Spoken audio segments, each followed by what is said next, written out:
Welcome to Dr. Creepen's dungeon. Sylvophobia, also known as fear of forests, is a relatively common fear or anxiety that some individuals may experience. And this fear can stem from various factors, including both rational and irrational concerns. Forests are often perceived as mysterious and uncharted territories, where one might encounter unfamiliar plants, animals, or terrain. This can, of course, trigger anxiety, especially if a person lacks knowledge about the specific forest they're entering. Then, of course, there's the dark and isolated environment. Forests can become quite dark, especially during the night or in dense, shadowy areas. This fear of darkness or isolation can be heightened in a forest setting, as one may feel cut off from civilization and unable to seek help in case of an emergency. Of course, it's important to note that not everyone experiences these fears. For many people, forests are beautiful and peaceful places. For those who do experience sylvophobia, they can be quite terrifying. Now, as always before we begin, a word of caution. Tonight's stories may contain strong language, as well as descriptions of violence and horrific imagery. If that sounds like your kind of thing, then let's begin.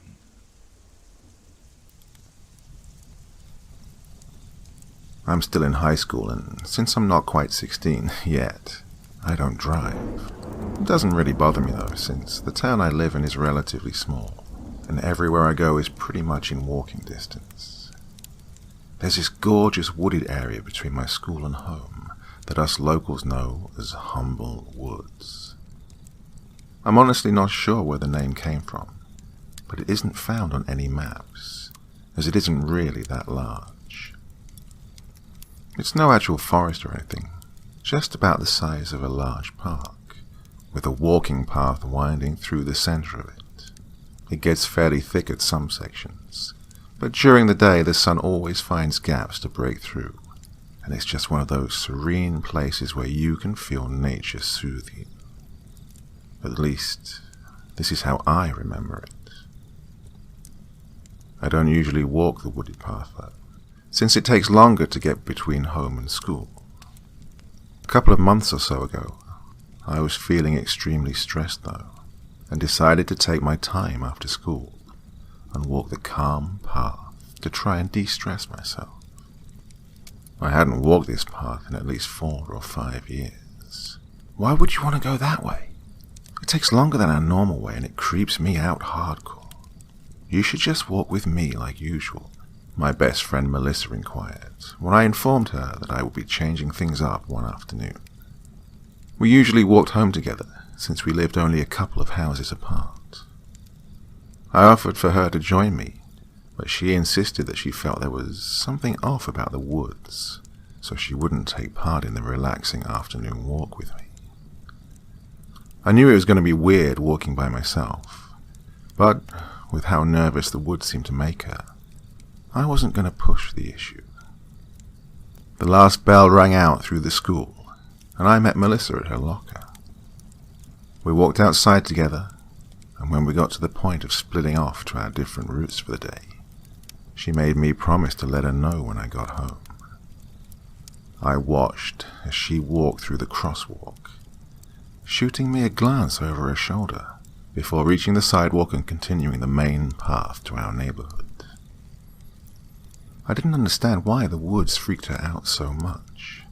We used to play there all the time as kids. As I walked over to the edge of the woods, I tried to recall if anything had happened back then that would have scared her. Humble Woods was just as I remembered. The trees were tall, strong, and shaded the path just enough that it made the ground comfortably cool. The sun shone between branches and leaves, lighting the way for little animals to scurry about amongst the tree trunks, shrubs, and flowers. A smile spread across my face as I took a deep breath of fresh, piney air and exhaled. By my guesstimation, It would take me around half an hour to get home. The more direct route took about 15 minutes, and with the curves and winding of the wooded trail, it should take at least twice that, I thought. For the first 5 minutes of my walk, I let my mind wander like the squirrels I saw scampering up tree trunks. Birds sang their songs, melodies that made me think of soft but vibrant colors dancing around. Every now and then I could see one flitter from one tree to another, and at one point I even heard the faint tapping of a woodpecker. I felt at peace for the first time all year. School had been tough this year with my advanced classes, and I'd started a part-time job at a local market. This momentary break from all that was exactly what I needed. The gentle sunlight peeking through the treetops washed over me and bathed me in warm serenity. Little did I know, it wouldn't last very long. After those blissful first 5 minutes or so, I came upon a slightly sparse area to my right. It looked as if there was a tiny clearing just past a handful of trees. I couldn't remember seeing this before, but it had also been quite a while since I was here. Despite the sun shining brightly above me and to the left of the pathway, the clearing looked rather dark, like the light couldn't penetrate the tops of the trees that surrounded it. That's odd. It should be lighter here, I thought. What could keep the sunlight out that much? I slowed my pace as I neared the tree closest to the path, stopping next to it. I couldn't see very far into the clearing, even when I leaned forward, one hand against the bark of the tree. As I stepped 1 foot off the worn trail, my phone buzzed in my pocket. It startled me slightly, and using my hand on the tree to push slightly, I pulled my foot back and reached for my phone with my other hand. As the hand holding onto the tree let go and brushed slightly against the bark, I felt a stinging sensation and let out an involuntary ow.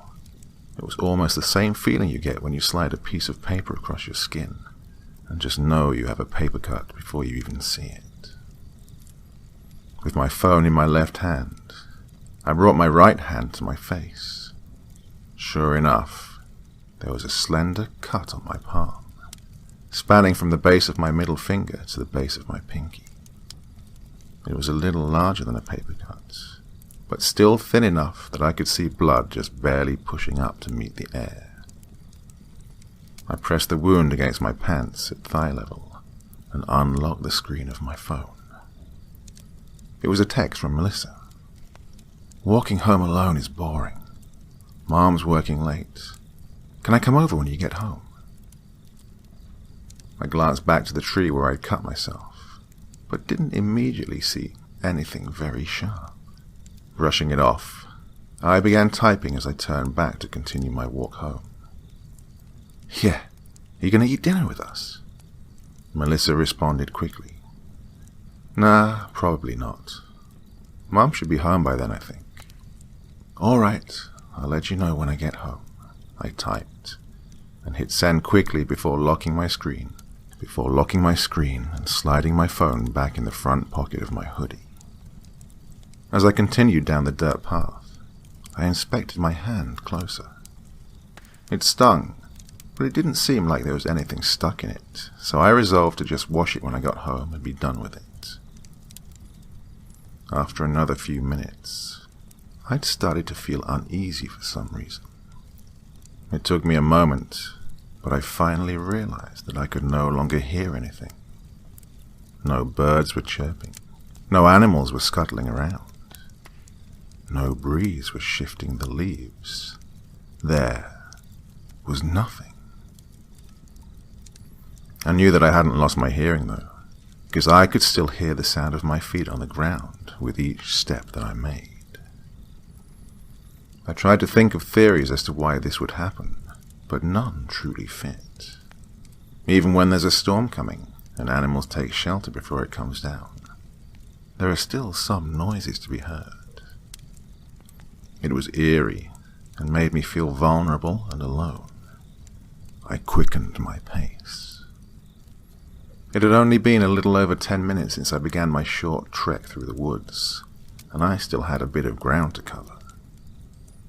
I tried desperately to assure myself that this wasn't weird, but the silence wouldn't allow for that. It was then that I finally realized I was the only person around, possibly the only person in the woods at all. That didn't make sense. Kids should be running and playing and enjoying the trees and natural hiding places. As a kid, I myself played in these woods, usually closer to the other side, nearer to my house. They'd always been relaxing and calm, but even still, you could guarantee that you would see at least a couple of kids running among the brush and laughing with one another at least once whenever you entered the woods. Had I seen kids or anyone going in or coming out of the forest recently?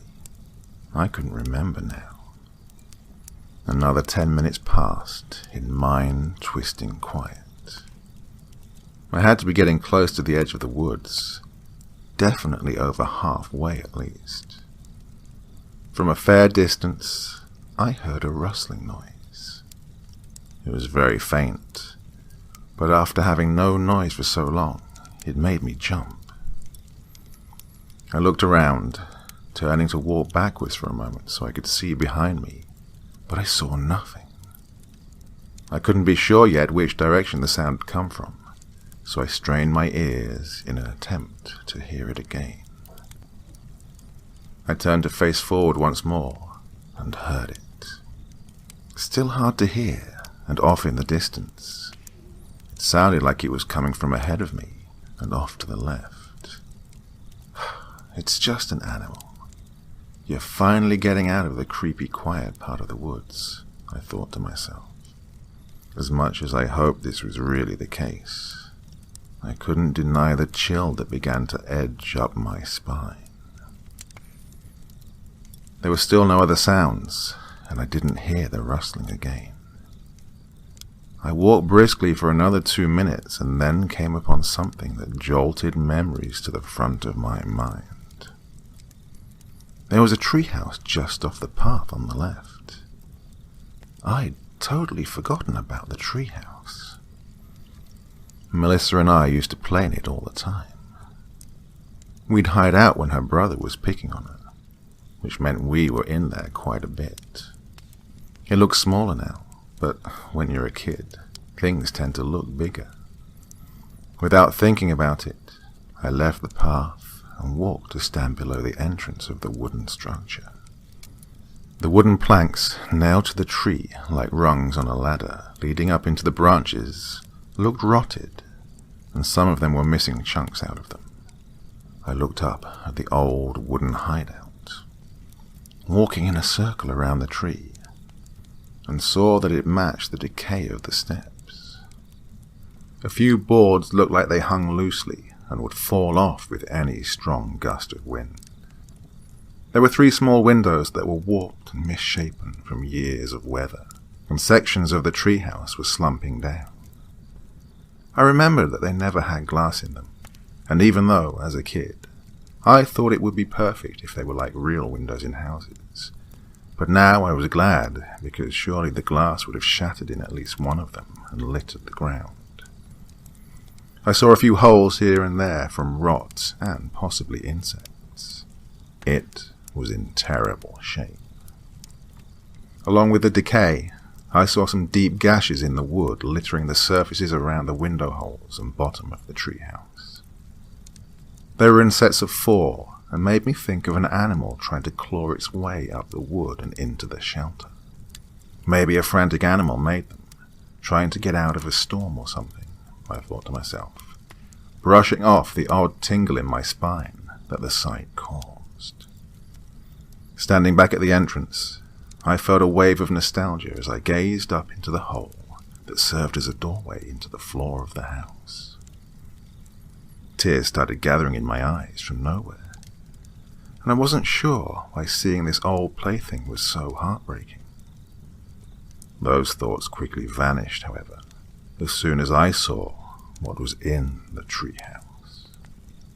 I hadn't really been focusing on anything while I looked into the darkened room from beneath it, but an ever so slight movement and noise made me realize that, as I was looking up, something was shifting silently around the hole. I couldn't really see it, but I knew something was there. I pretended not to notice and made my way back to the path, pulling out my phone and calling Melissa. "Mel, remember that treehouse we used to play in when we were little?" I asked once she answered the phone. "That old one in the woods without glass in the windows." Her tone resonated with remembrance, albeit a confused remembrance. "Yeah, that one." I paused before I continued, silently gathering my courage to put what I felt and saw into words. "It's pretty much falling apart, and there are these weird scratches and stuff on it." "What do you mean, scratches?" Melissa's tone seemed to jump from calm to nervously curious. "I don't know. They're just scratches around the windows and bottom.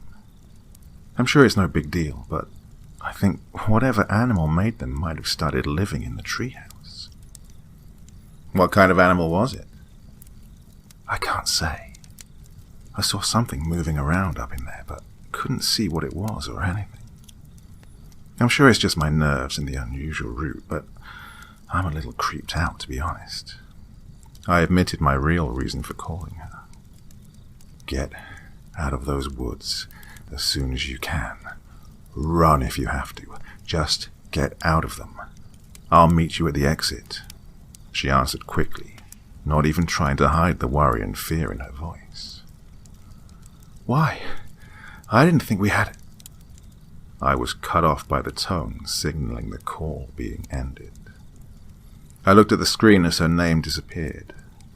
I was confused.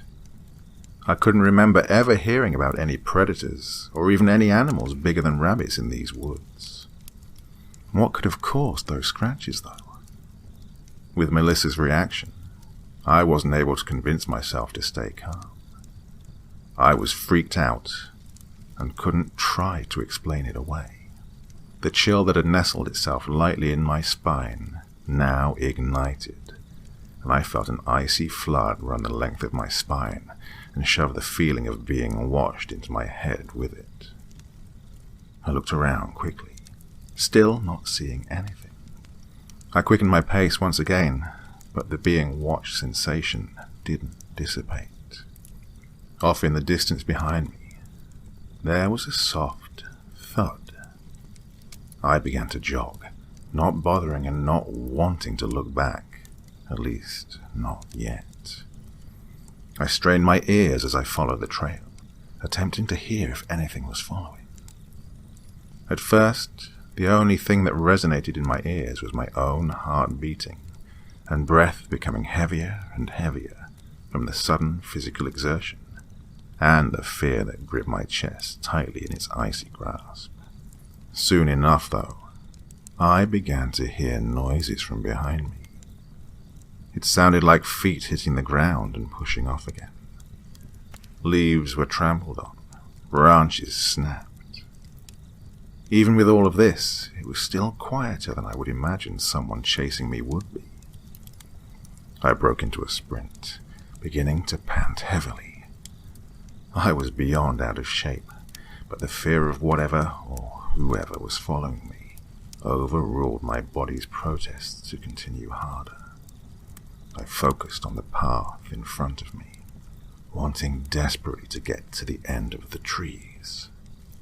I didn't look behind me until I felt my backpack snag on something. Slowing down quickly, I turned slightly to see what it was caught on, and I nearly collapsed at the sight. Thinking it was an errant branch that had caught me off guard, I wasn't expecting to see the monstrosity that met my eyes. My heart had been pounding so loudly in my skull, and this thing was so silent that I had no idea it had even caught up with me. I was face to face with my pursuer. It was gaunt, with sickly grey skin that sagged in areas of its body. Where the eyes should have been, there were 2 deep sunken holes into the skull, each with their own beady black eyeball that stared hungrily at me.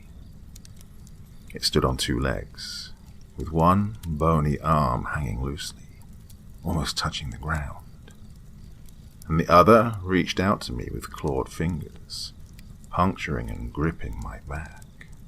Instead of a nose, there were 2 holes where nostrils might have been at one time. It was mostly bald, with matted, thin black hair clinging to its skull in spots and hanging down in stringy strands to its shoulders. Every bone on its body seemed to be accentuated by emaciation, and it appeared that some bones were close to completely piercing through the skin. In a twisted, grotesque way, it looked like it could have once resembled a human, long, long ago. It snarled at me, and I could see the thin lips stretch back unnaturally to reveal sharp, jagged, and broken teeth, unlike anything human. They were more like the teeth of an animal, a carnivore, and I knew instantly, without having to think about it, what those teeth were meant for, and used to rip flesh and muscle from bone and body. I took all of this in fast, in just a split second, and felt a primal terror well up in me, threatening to choke me and make my lungs explode. I couldn't fight the feeling that it recognized and hated me. Moving rapidly, knowing I had no time to lose, I slipped my right arm out of one strap of my backpack. As I went to toss the bag off my other shoulder, the creature's arm, that had previously been hanging down, came up in a blur of motion to grab my shoulder. I felt those blackened and dirty claws knife their way into my flesh. I swear, I heard that thing chuckle when I let out an involuntary cry of agony. Using my opposite hand, I pushed the strap of my bag off of my shoulder and onto the arm of that thing. Momentarily, a little thankfully, it grabbed me above the strap. The sudden weight made it release its hold on me, and I took off as fast as I could while it dropped my backpack onto the ground from its wrist. The skin on my shoulder felt warm from the blood seeping out and soaking my shirt and sweatshirt. I wasn't sure how bad the damage would be, but I felt the deep pain all the way into my bone. My arm was quickly going numb, and I couldn't move it. I reached my right hand through the front pocket of my hoodie, trying not to drop my phone at the same time, and grabbed my left wrist, pulling it through.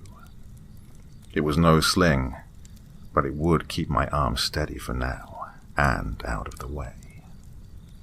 I glanced over my shoulder and saw the thing resume chase.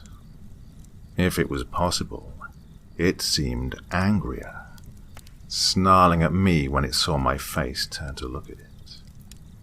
It was following me now on all fours, no longer trying to be quiet. I pushed my feet to move faster, my body to hold out a little longer. With each pounding of my foot against the ground, memories from when I was 9 pounded my head in flashes.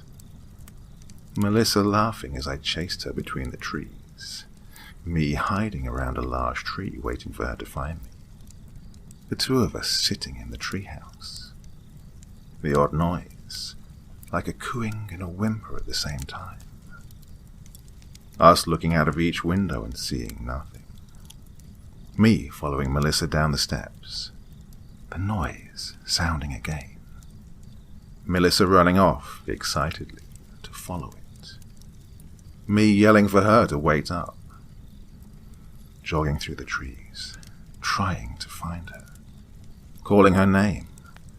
Melissa's shrill scream piercing the air and assaulting my ears.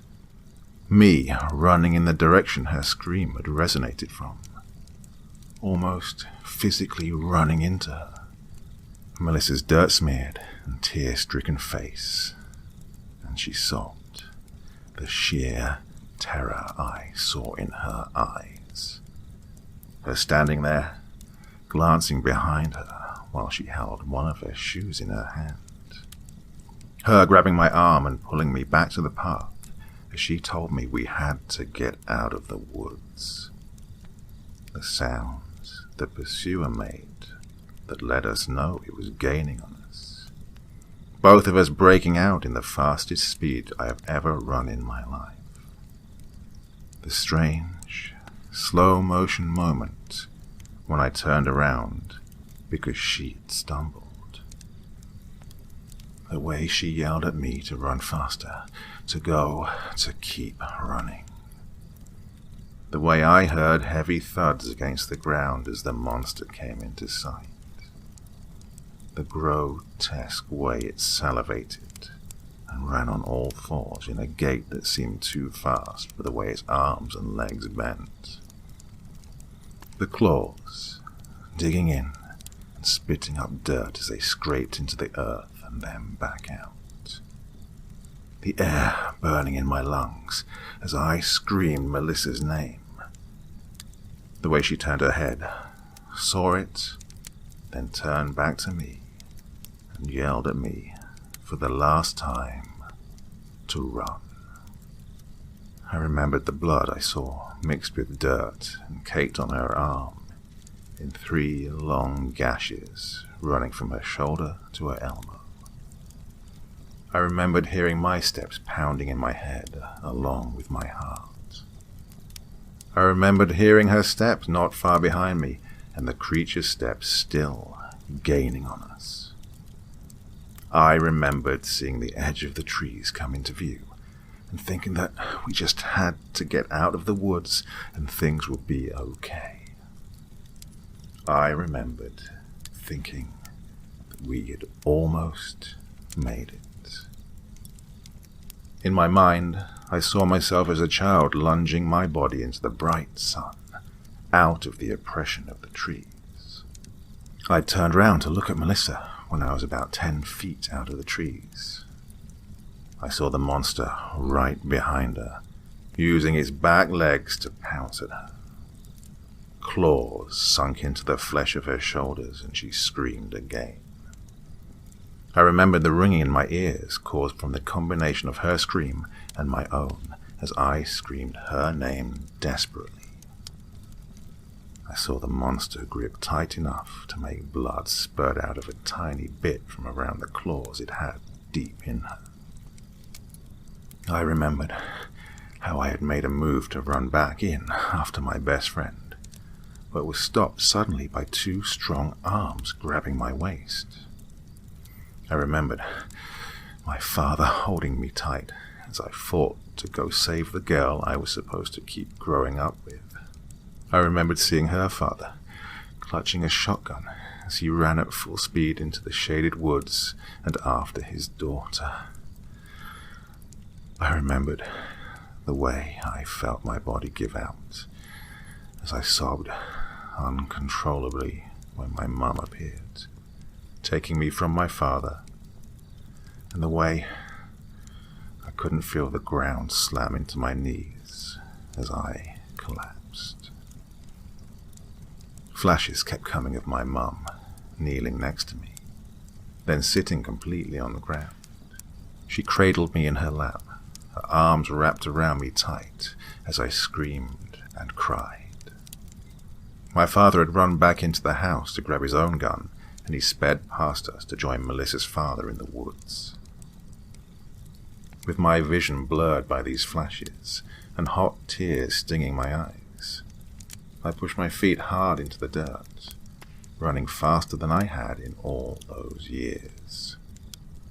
In the distance, I saw sunlight growing brighter and knew I was almost there. I could hear the monster right behind me, I thought I could feel its hot breath invading the space behind my neck. I kept running. The moment I saw the edge of the trees, I knew I would be safe. I felt a tug on the hood of my sweatshirt. I faltered for just a second as I realized the thing had grabbed at me again. I would discover later that it ripped through the fabric of my hoodie, leaving the hood hanging in several pieces. I knew I couldn't stop though, even though I felt a crippling, choking sensation from the front of my sweatshirt slamming into my throat. I kept running. As I pushed through the final trees and into the open, I felt as if I'd just pushed through an invisible barrier separating safety from horror. I didn't stop running until I was at least 15 feet away and hadn't heard the steps behind me. I slowed and turned around, catching what I hope will be the last glimpse of the creature that I will ever see. Its face was contorted in that hideous snarl, peeking out from behind a tree. One hand with those sharpened hooks held the bark of the tree it was behind. I'm not sure how long we stood there, staring at each other. For some reason, it couldn't come out into the open, and I was relieved. I was safe. I was panting heavily as those dark eyes bore into me, wishing they could be seeing my insides. I heard a noise from behind me and whipped my head around to see Melissa standing there. I turned to face her, stealing a final look back over my shoulder to where the beast had stood. It was no longer there, having retreated into the trees once again. When I looked at her again, her 16-year-old self had changed into a vision of her when she was 9, the day she was taken. Her expression was one of heart-wrenching sadness. I felt the tears begin to stream down my face uncontrollably as I dropped to my knees. I wanted to talk, to say her name, to say I was sorry for living my life as if she hadn't gone. I couldn't manage any words, though, but it seemed like none were needed. Melissa smiled sadly at me and walked to where I was kneeling. She kneeled down in front of me and touched my cheek lightly with her fingertips. I felt a slight tingle where they touched, but couldn't feel the touch as if she had been really flesh and blood. She took my right hand in her left and held it, palm up. I saw now that her right hand was clenched around something. She gently placed something smooth and cool in my palm, and used her own to wrap my fingers around it. She stood, still smiling sorrowfully, and kissed my forehead. Without any words spoken out loud, I felt her whisper into my mind that she was glad I made it out of those woods, those years ago, and now.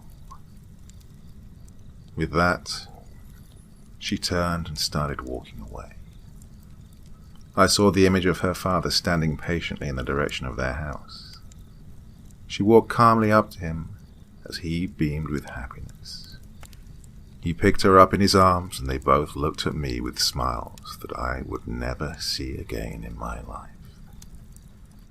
The thought of this made the tears flow harder for a moment. I watched as they turned around and began losing their solidity with each step. They faded into nothing, and I was left there, hurting both physically and in my heart. I bent my head to the ground and let myself cry, until I heard footsteps approaching me. I looked up to see my father. His face showed a parent's worry, but his eyes looked upon me softly. He held his hand out to help me up. I walked through the woods. I spoke in a broken voice before he could ask anything. He swept me into his arms in a tight hug. I winced slightly at the pressure the hug put on my torn-up shoulder, but the pain was worth it to feel safe. "Are you okay?" is all he asked as he released me. His worried expression took on a note of horror when he saw the blood transferred onto him from my shoulder. I looked up at him and held my clenched hand out in front of me. His gaze fell upon my hand as I unfurled my fingers to reveal to both of us a small, half-heart pendant on a silver chain. It had a cursive M engraved on it. I looked back up at him, new tears pushing their way to the surface, and he only looked at me, a sad smile of his own forming on his face. He took the necklace from my hand and reached it around my neck, clasping it in place. It fell at the same length of my own half-heart necklace, and I touched the now complete heart with the initials M and J. "Let's go home, Jenna. We need to take a look at that shoulder, and you need to rest." And with that, I let him lead me home, holding my hand in his as we had done so long ago when I was still a little girl. In the couple of months since this happened, I've struggled with trying to understand it all, especially how she was alive for me for almost 7 years.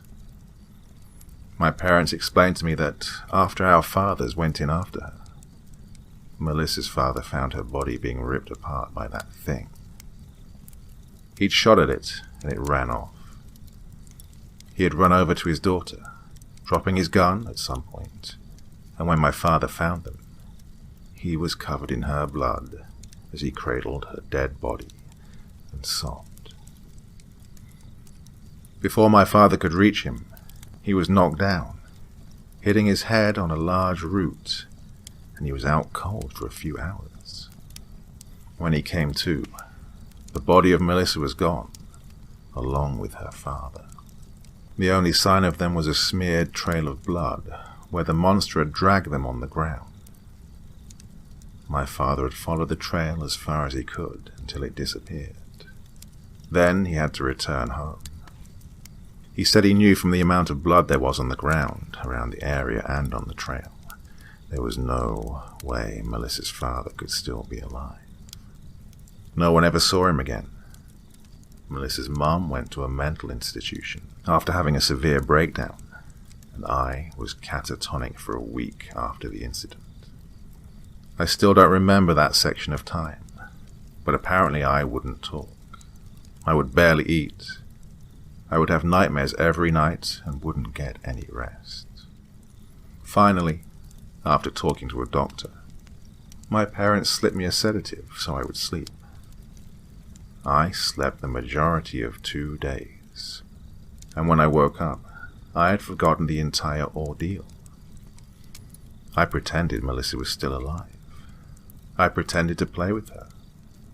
I talked about her and acted like she was still around.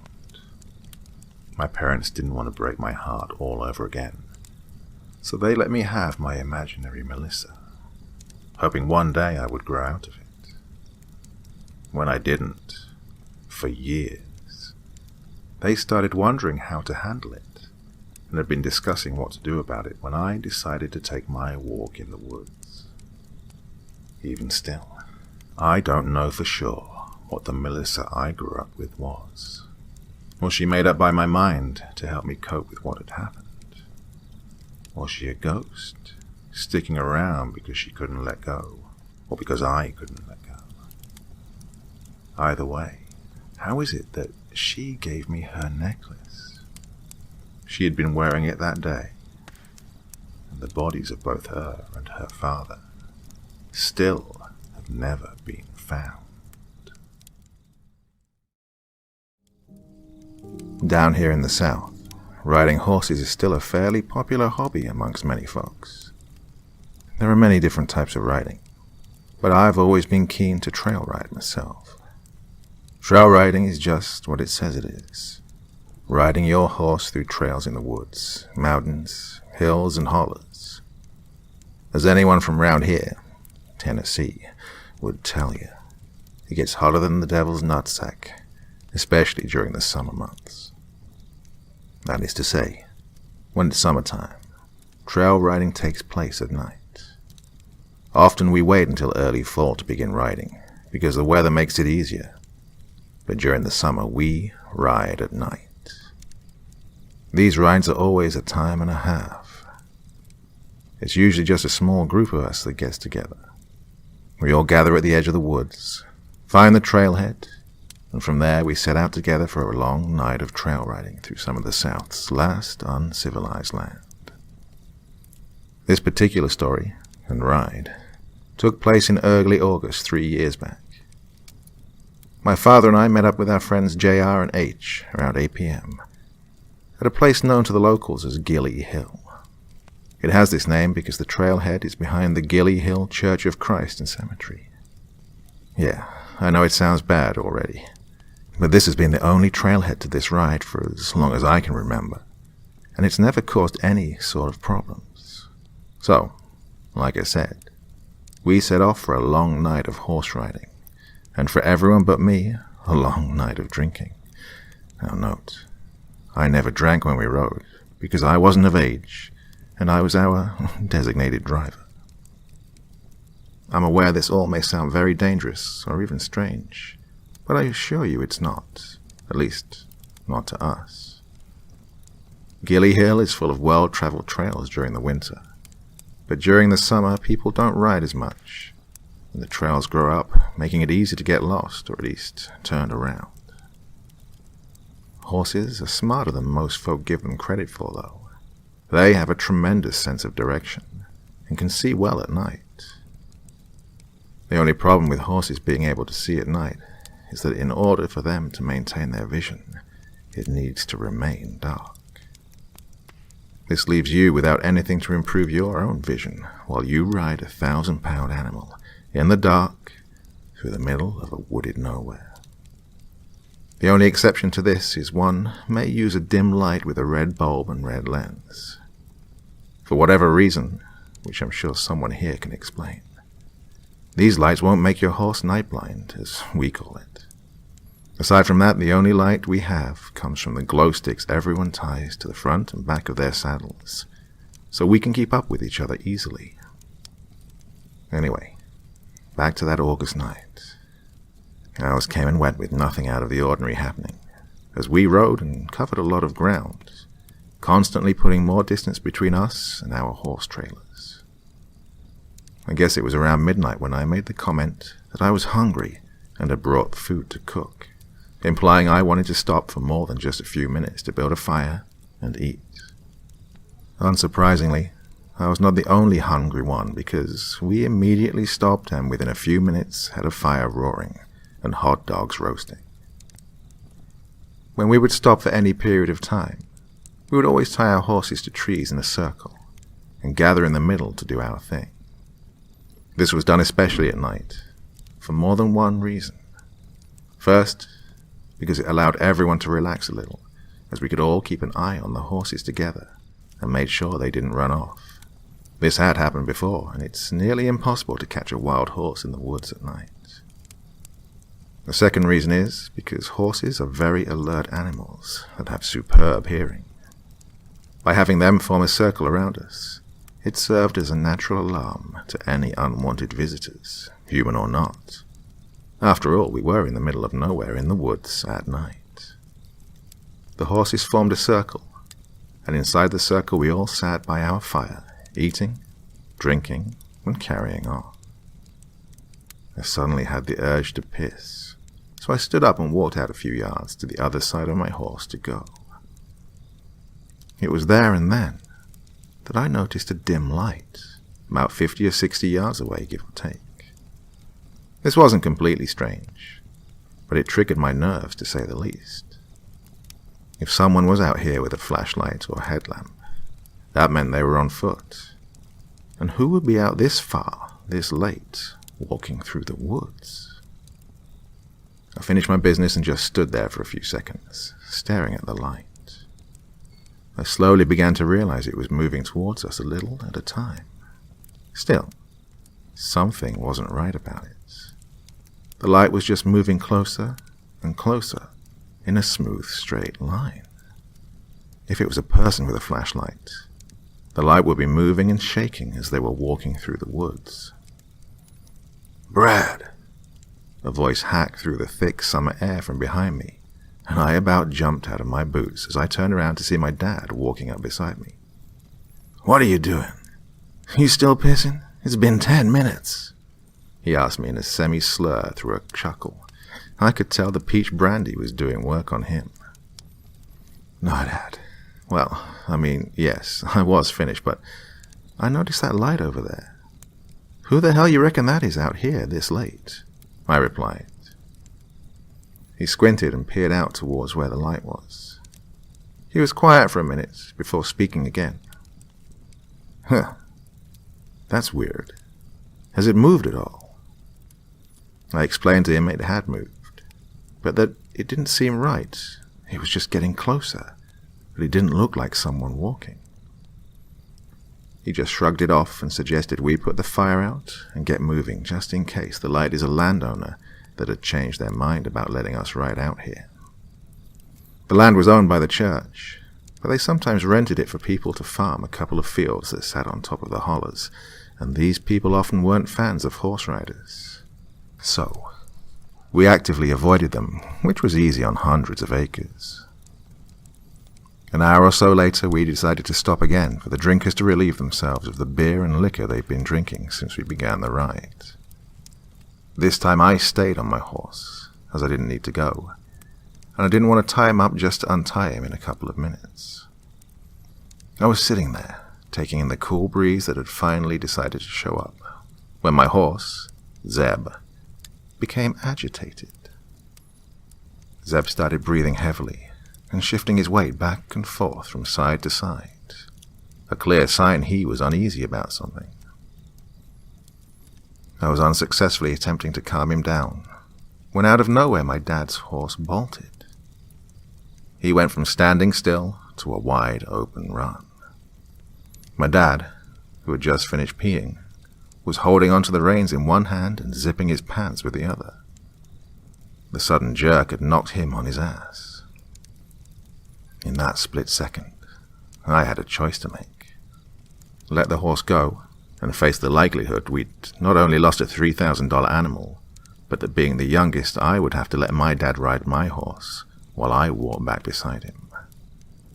I contemplated momentarily and then made what was, probably, the worst decision of my life. Zeb was moving so fast my eyes were watering.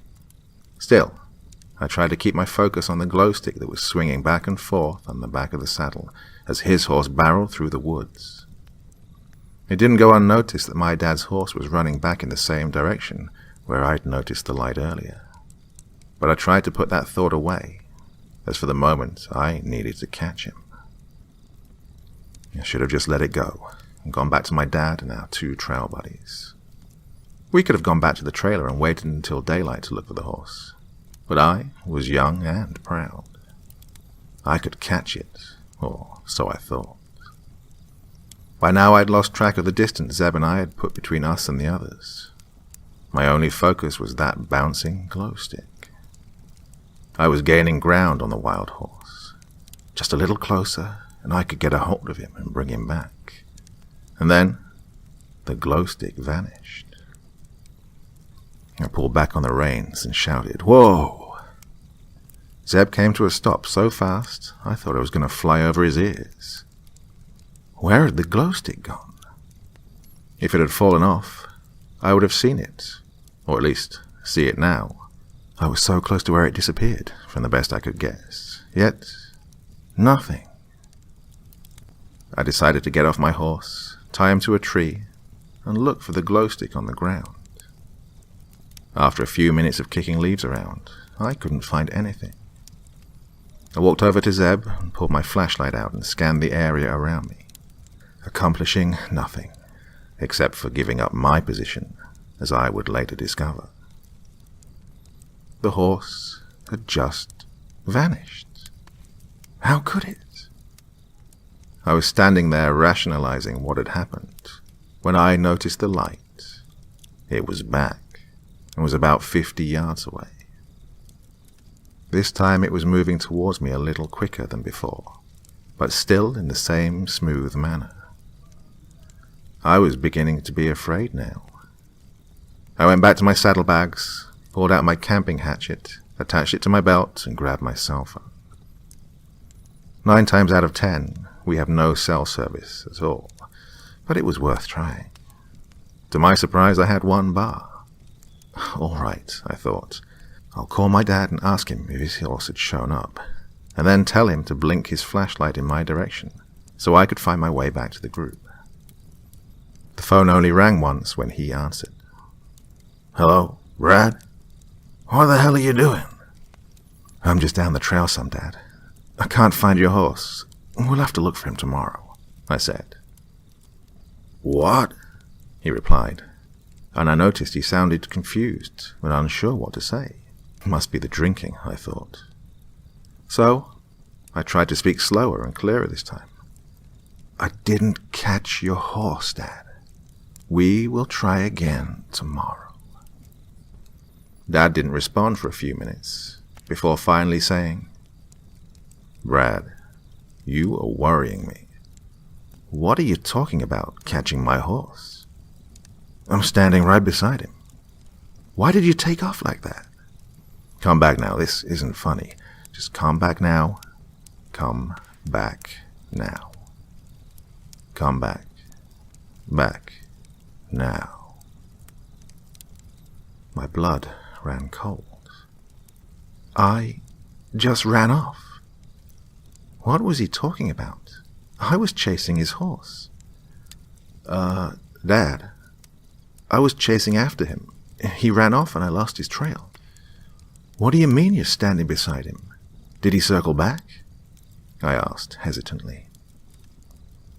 My dad was now basically shouting into the phone at me. "No, I told you to cut it out. Come back now. Come back." And with that, my phone beeped, and I looked down at the screen and read, "Call dropped. No service." Of course. I was frozen in my tracks. I know I saw his horse run off. I'm not crazy. Hell, I chased it for 10 minutes. I took a few minutes to get myself together before getting back on Zeb. I noticed the light I'd kept seeing hadn't moved any closer. I turned my horse to head back in the direction of my dad, when I saw a light come on from where they all must have been waiting. As I started back in that direction, the light ahead of me started blinking. I was finally calming down and feeling relieved when I remembered I never told my dad to flash his light at me on the phone. I stopped Zeb and turned back towards the other light. It was now moving towards me and blinking as well. What in the hell was happening? I was officially terrified. When my phone vibrated, I put it out and looked down at the screen. It was a text from a number I didn't recognize. I opened the text and read, "Brad, it's Dad. My phone's in the truck. Horse came back. Where are you?" Sweat dripped from my forehead, and my hand shook as I read the message again. "Brad, it's Dad. My phone's in the truck. Horse came back. Where are you?" I felt like an idiot. I knew my father never brought his cell phone when we rode. He always stuck his phone and wallet under the floor mat for safekeeping, as well as to protect them from being lost. So, who had I talked to? The person asked me why I ran off and why I was trying to catch their horse. Clearly they had some idea about what was going on. Hell, maybe they'd been watching us. Whatever the case was, I didn't like it. The land we rode on was owned by the church, I knew that much, but I didn't have a clue about the surrounding property. The Gilly Hill Church of Christ is fairly isolated, so it was safe to assume that the land surrounding it was as well. We're talking about hundreds of acres that are nothing but wooded mountains and hills. It isn't like this was farmland that was being worked and watched on a regular basis. We very rarely encountered any other people. The only issue we ever ran into was disgruntled hunters who were trying to hunt illegally on the church's property. Multiple horses and drunken riders do a pretty good job at scaring off any deer that might be in the area. I did my best to calm myself down a bit. I needed to take care of business and backtrack to where I'd left my dad and the others. It could have been fear or just a little paranoia, but I took the glow sticks off my horse and stuck them in my saddle's bags. If someone was following me, I wasn't going to help them.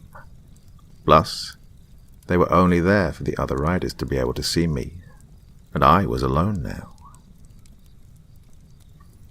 The lights I mentioned seeing earlier were still blinking and coming from both directions, ahead and behind me.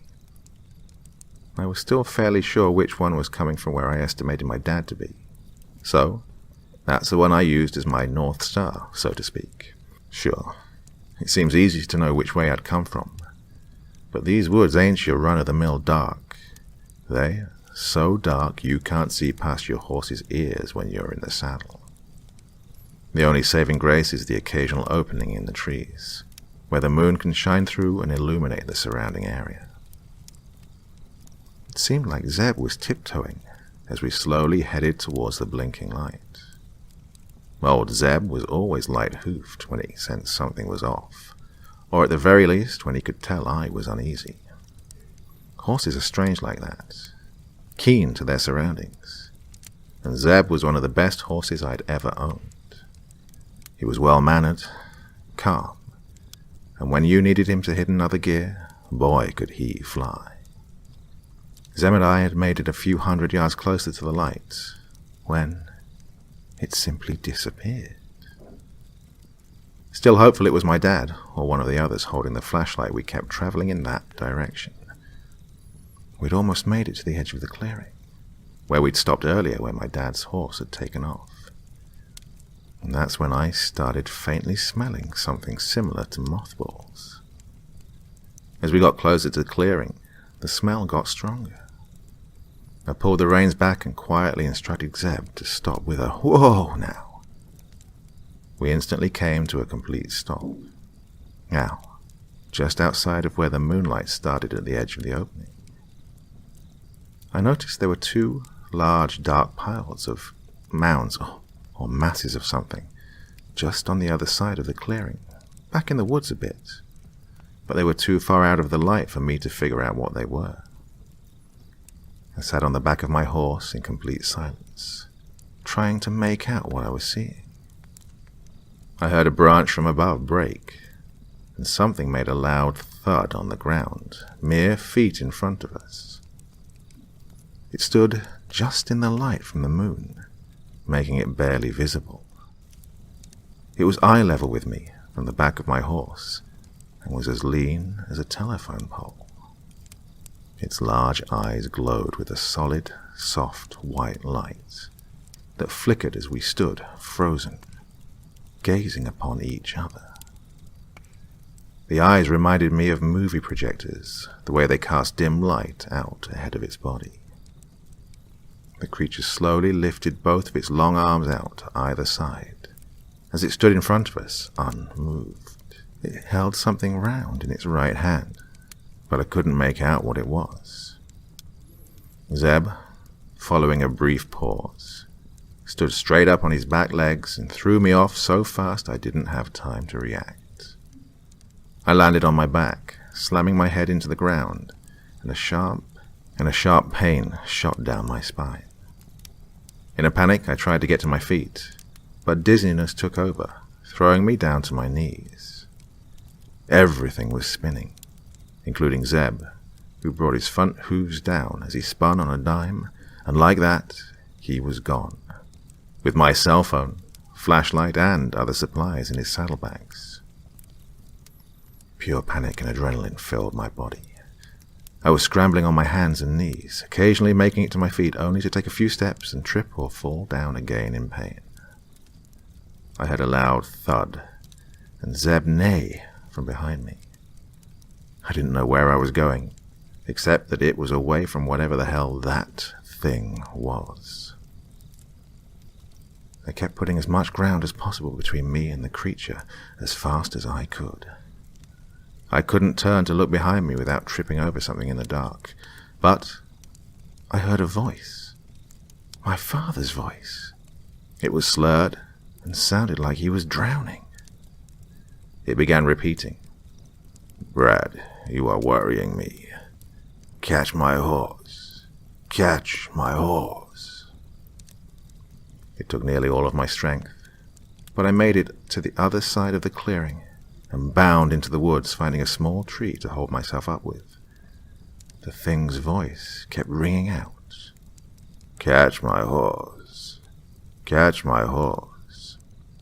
It sounded like he was gargling water as he said it over and over. I had a death grip on the tree. I was afraid it would hit the ground again if I let go. I turned to look behind me, and what I saw turned my stomach upside down. The wide-eyed monster had somehow caught my poor horse. How could it have moved so fast, or been that strong? Just in view of the moonlight at the edge of the clearing on the other side, I could see the back of the thing as he stood holding one of Zeb's legs in his hand, down by his side, and slightly offset in front of him, I could see Zeb dragging his body by the front legs in a desperate panic and an attempt to get away. It was useless. With a speed that was incomprehensible, the creature ran its sickle-like claw down Zeb's chin, stopping at the stomach, allowing his insides to spill out. Muscle spasms were all that was left of poor Zeb, as the monster dropped its head to the ground with a sickening slurp, devoured his intestines. Between the pain and what I'd just seen happen to Zeb, I spilled the contents of my stomach on the ground in front of me. I had to move. I had to get away from here. I turned back in the other direction to head deeper into the woods. Fear was pushing me harder and faster than I thought I could move, considering the pain I was experiencing. Eventually, I had to stop for a moment to gather myself. I fell to my knees. My body didn't give me a choice. It felt somehow safer now that I'd put some distance in between me and the clearing that the monster occupied. That's when I noticed I was just feet away from the 2 mounds I'd noticed before the horse threw me. My heart instantly filled with dread. I knew then that nothing good was going to occur in those woods that night. As quietly as I could, I inched slowly towards the large, lifeless objects. Before long, I stood looming over one of them. It was JR and his horse, minus both of their heads. The horse's neck and all of JR looked like they'd been gnawed on by a horse-sized dog. I stumbled backwards in terror, afraid to approach the other mound. But I had to know if it was my dad. I'm ashamed to admit the relief I felt when I looked upon the mangled body of H's horse. I spun around and quickly scanned the rest of the area, and there was no sign of my father nor H, thank God. I bent over, placing my hands on my knees, drawing deep breaths from the humid Tennessee air as my head spun. A million thoughts were racing through my mind. Where were they? Had they escaped? How far could they make it? How far could I make it? What the hell was that? My moment of solitary was soon shattered when a loud, drowning version of my father's voice broke the silence from behind. "Come back now, Brad. This isn't funny." I pushed through the rest of the night, one step in front of the next, as my father's voice echoed through the hollows. It had long become clear that my back was injured from the fall. Every step I took was a painstaking reminder. The severity of my injuries was a mystery, but the loss of feeling in my left hand wasn't. As the sun rose, there was still no sign of my dad or H, nor the horrendous creature that had attacked us. Heat came from above and plagued my speed. My best guess, it was somewhere around 1 in the afternoon and nearing 100 degrees. My location, on the other hand, I couldn't even have begun to calculate. When I ran from the creature the night before, I had no idea in which direction I'd gone. At the time, I only focused on staying on the tops of the ridges. That way, if I was ambushed, I could try my luck with a plunge off the side of a cliff, instead of having my head removed from my body. That may sound terrible, but you didn't see how easy it was for that monster to remove my horse's back legs. One thing was clear. I needed to make a decision. Should I keep moving and hope to find help? Maybe run into my father with a little luck? Or would I find some place to hole up for the night? If I kept on walking, trying to find help, and didn't, that would likely be my end. I wouldn't stand a chance another night out in the open and on the move. Hell, I wouldn't have made it through the previous night if they hadn't had 2 horses and JR to keep them preoccupied, as sad as that is to say. It was safe to assume that the white eyes of the monster I'd encountered were responsible for the blinking lights I'd followed. That meant there were at least 2 of those things out here for sure. There was no possible way to tell how many more lurked just out of sight as I limped along.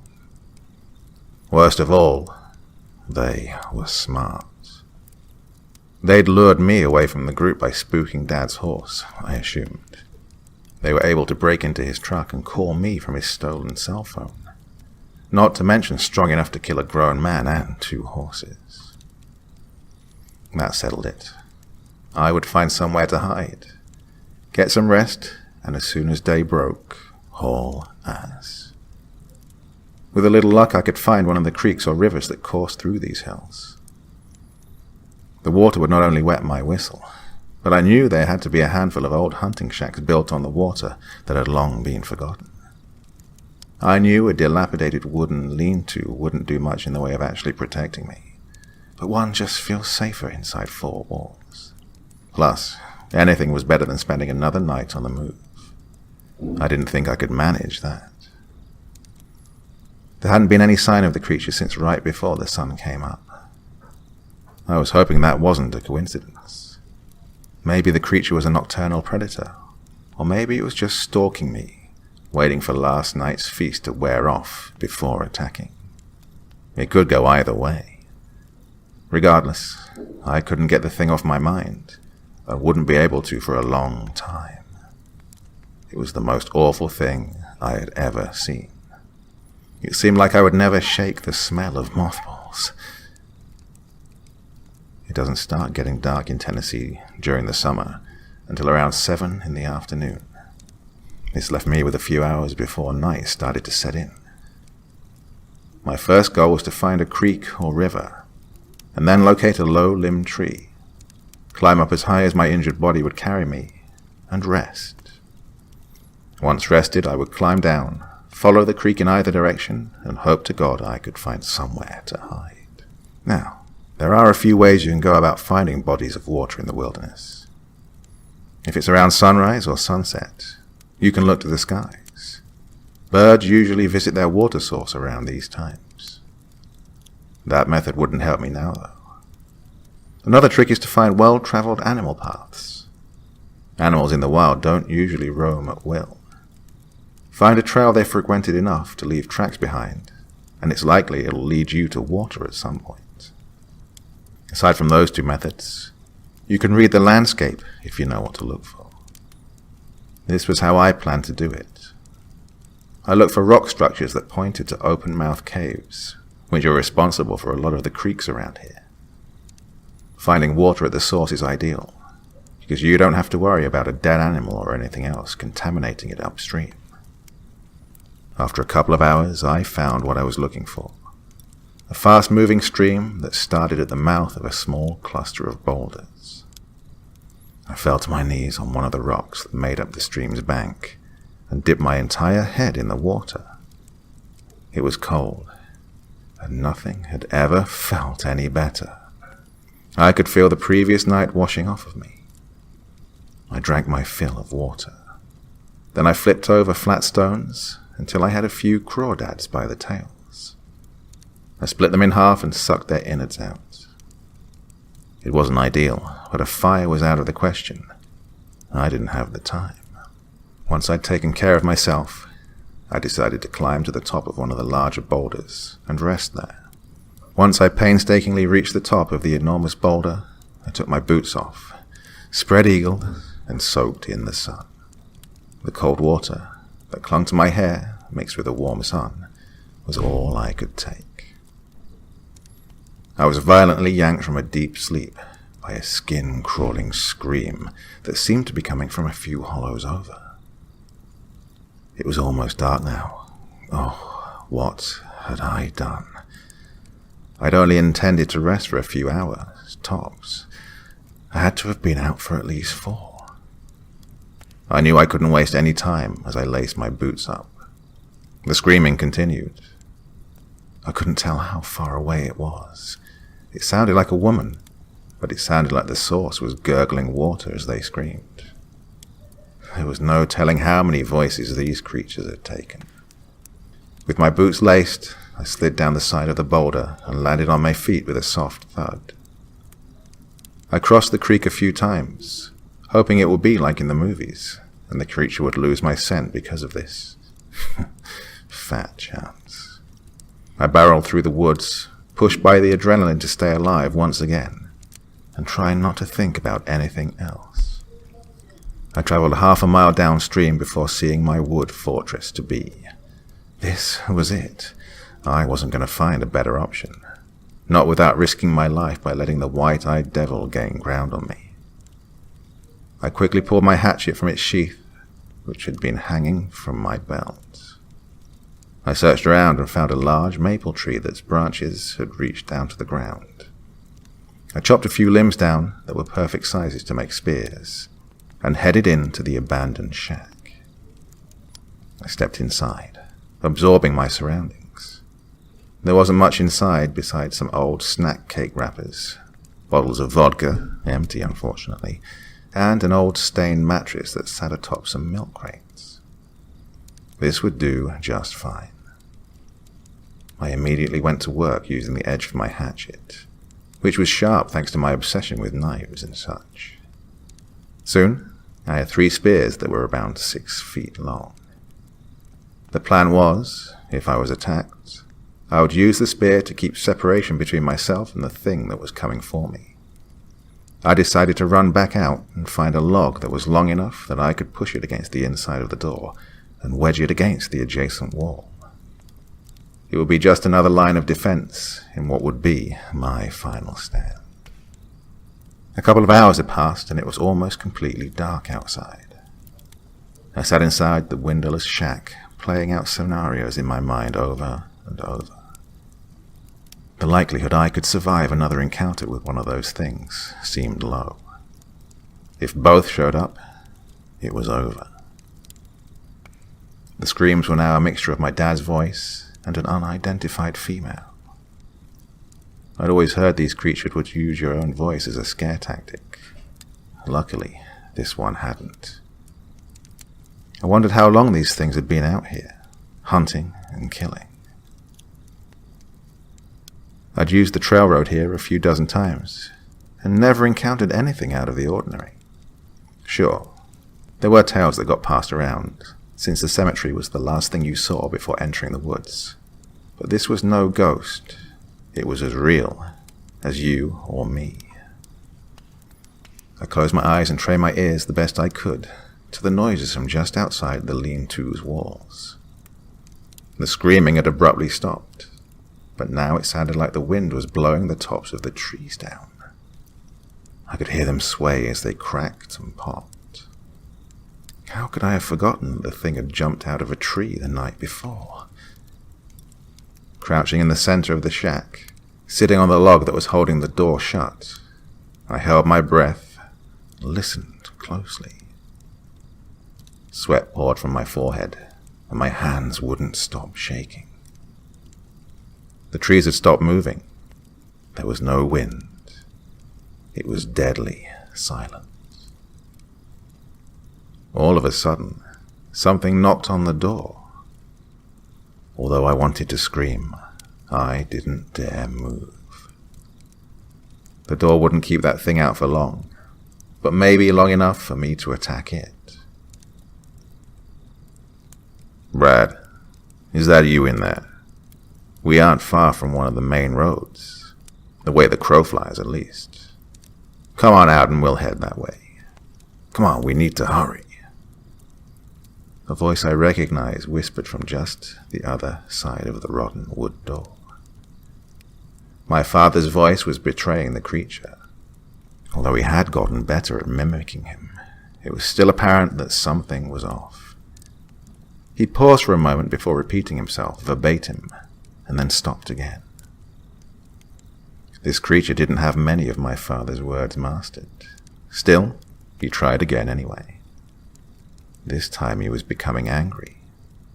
He pushed against the door. It barely budged. "Come on now, son. Open up. We don't have time for this. I swear it's me. We need to get back." His voice shook. I began to wonder if, maybe, it was actually my father, when I heard branches from above crack and my father's voice scream in terror from the shack's front porch. The thing was trying hard to scare me, and boy was it succeeding. I grabbed my longest spear and squatted in the middle of the shack, holding the point towards the door, trying to prepare myself for whatever came next. The trees above me sounded like a tornado was blowing through them. Something heavy slammed into the roof of my hideout, and my father's voice cried out, "Run, Brad, run!" I wasn't falling for it. It was trying to draw me out again. Not this time, I thought. I held my position, both hands holding the spear straight up with the base supported by the ground and the hatchet back on my belt. It was going to attack from above again. Not without a fight from me, though. The creature slammed into the roof again, and this time the old rafters couldn't take the weight. The slam was followed by the sound of ancient wood snapping and breaking, and 1,000 wood splinters exploded like a grenade into the room, causing me to turn my head to protect my eyes. Just as I did, something heavy came down on top of me, knocking me on my back, followed by an explosion of something wet. The bastard must have come down right on my spear. My plan worked. I rolled over and looked up to see my father, just as he yanked the spear from his chest and blood covered the floor.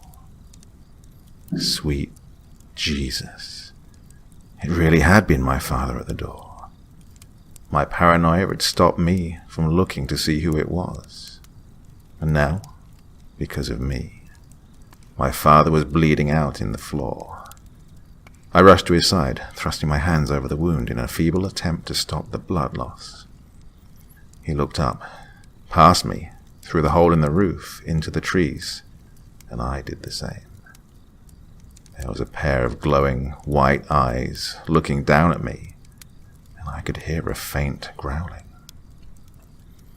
I turned back to my dad and frantically said, "Dad, I'm so sorry. I thought it was that whatever that was. I didn't know it was you. You have to get up and run. I'll hold this thing off as long as I can." He kept his eyes locked on the creature in the trees. "It's okay, son. That thing had been following you, and I was following it. It disappeared, so I thought it was safe to come out, but it snatched me from the porch, and well, you know the rest." He chuckled as he said this. Only he wouldn't lose his sense of humor at a time like this. I looked up through the hole in the roof, and the creature was gone. Tears poured from my eyes as I saw the blood staining my hands that covered the hole in his chest. "I'm going to go out there and try and lure it away. When it comes for me, you run to the road," I replied. Dad smiled, and before speaking, coughed up a mouthful of blood. "No, you aren't. JR and I killed the other one, but it took JR with him. I plan to return the favor. Here, help me up." I pulled him to his feet. Blood seeped through the one hand over the hole in his chest, and he used the other to take a spear and prop himself up. He turned to me and said, "We're both going out the front door. I'll go left. You try to make it to my horse. Go right. The road back to town is just over the next hollow. You can make it. You don't have a choice." I knew there was no sense in arguing with him. This wasn't a debate. He had just told me what was going to happen, and it would one way or another. We hugged, and both of us grunted in pain as we did. The last thing he said to me before we ran through the door, with a smile, was, "We're getting out of the horse business today after this, okay, boy?" I jumped off the porch and ran as hard as I could, a spear in one hand and my hatchet in the other. I tried to listen for any signs of my father or the creature, but didn't hear any. I flew through the woods, my own speed surprising me. The moon was brighter than the night before, and up ahead I could see where the woods stopped. Hopefully, it was the road. Finally, I burst from the woods out onto the black top, and paused, looking left and right, trying to decide which route was best. I decided to go left, and jogged along the shoulder, hoping at any moment my dad would emerge from the woods, though I knew this was unlikely. I ran steadily down the shoulder for what felt like forever, and still there was nothing but woods as far as I could see. It felt like I would never make it. Something caught me off guard. I felt a fiery pain shoot through my left leg, and I hit the ground. I rolled over and looked at my thigh, only to see one of my spears sticking out from it. I spun my head around, and just behind me in the road, the white-eyed creature was bounding towards me in long, smooth, unnatural strides. I got to my knees and yanked the spear from my leg, and felt like I would faint from the pain. But what adrenaline I had left pushed me harder than ever. I climbed to my feet and, in a last-chance power drive, sprinted towards the creature. The creature's mouth slowly opened, impossibly wide, as I closed in on him. It had teeth like a shark, except they were longer, curled and twisted. The teeth looked like roots. It had scaly skin that looked like tree bark. Its arms were so long its fingers dragged along the ground as it walked.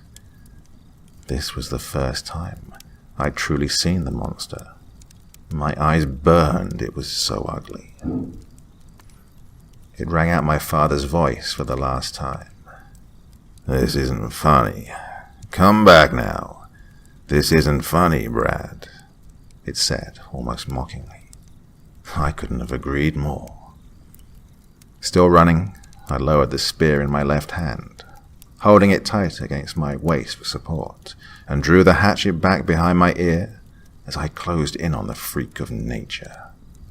We collided in the middle of the road.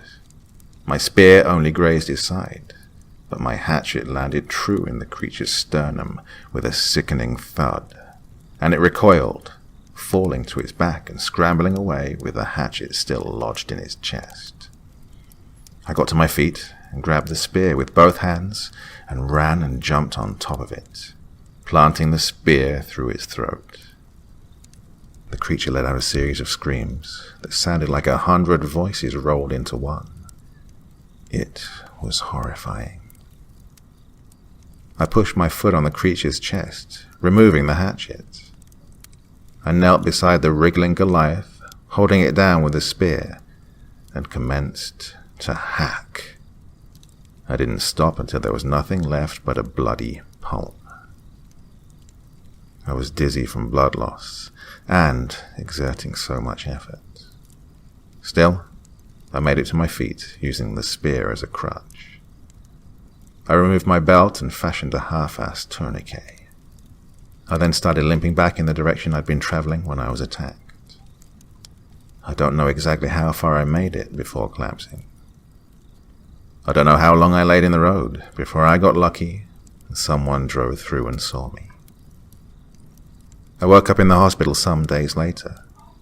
They said I was dehydrated and had experienced severe trauma to my right leg. They had no idea what trauma was. The police had been waiting outside my room when I woke up. Boy, did they have some questions. Where were JR and H? Where was my father? I knew the answer to 2 of those for sure, and had a good idea about the other one. I lied to the police though, naturally. I told them we were ambushed by some angry hunters and gave them fake descriptions. They would never have believed me. I wasn't going to be written off as crazy, not after everything I'd been through. My family was allowed in after the police finished their questioning, and they were ecstatic to see me, and were worried about my father. I lied to them too, and told them he'd died before we made it out. Well, it was mostly a lie, but the likely probability was that he had died. There was no reason for them to have to know the truth. The Gilly Hill Church of Christ minister even visited me. I actually told him the truth. He didn't respond, just said God bless and left. I spent a week in total in the hospital, and to this day I carry a limp. The bodies of my father and the others were never recovered. All we found of the horses were their hooves and the saddles. I'd like to say it all ended there, but it didn't. I have another horse now. Sorry, Dad, I didn't get out of the business like you wanted. It's just that, well, the horse makes it easier to hunt those white-eyed sons of bitches. Geraldine Farmer stared out the window over the kitchen sink, hands clutching a dish towel. The thunderclap came again, followed by a streak of lightning. She started and backed away, well-worn slippers scraping against the linoleum. The rain began to fall, coming in erratic drops that beat against the window and the sides of the house. After another rumble of thunder, the sky opened up and the rain poured down in sheets, droning on the roof, slapping the glass. The wind howled, and the trees surrounding the house whipped against the darkening sky like subjects bowing to an invisible god. Geraldine's fingers fumbled behind her and gripped the back of a wooden kitchen chair. Without taking her eyes from the dramatic scene just outside her window, she sank into its cushioned seat. As the storm rolled on, Geraldine's focus on the backyard softened. The woods behind the swaying trees on the perimeter of her property were thrown into sharp relief as another streak of lightning lit the sky. It was in that split second that Geraldine saw the face. The face was young and pale, with a glimmer of a smirk playing on blue-tinted lips. A rushing sound to her left tore her attention away from the horrifying visage. The calendar had fallen off the wall. Grateful to be busying herself with anything other than the face in the woods, Geraldine rose and crossed the room. It was as she was pushing the thumbtack back into the wall that she saw the date. June 30th, 2008. Her left side jerked spasmodically, and she gasped in pain as a hot lick of fire shot up her neck into her head. She staggered backward, only vaguely aware that her vision was becoming incredibly blurry. June. Her daughter. Turning, she reached for the wall-mounted telephone and dialed 911. When the operator answered, Geraldine Farmer uttered only one word before collapsing into unconsciousness. Molly. Molly Larson slammed the door to the sedan and flew up the pebbled walkway. Her grandmother stood just inside the screen door and bent to embrace the child as she bounded up the steps. "Hi, Grammy," Molly said brightly, her blue eyes dancing. "Hi, Mom." As Molly's mother plodded up the walkway, Geraldine noticed how deflated she looked.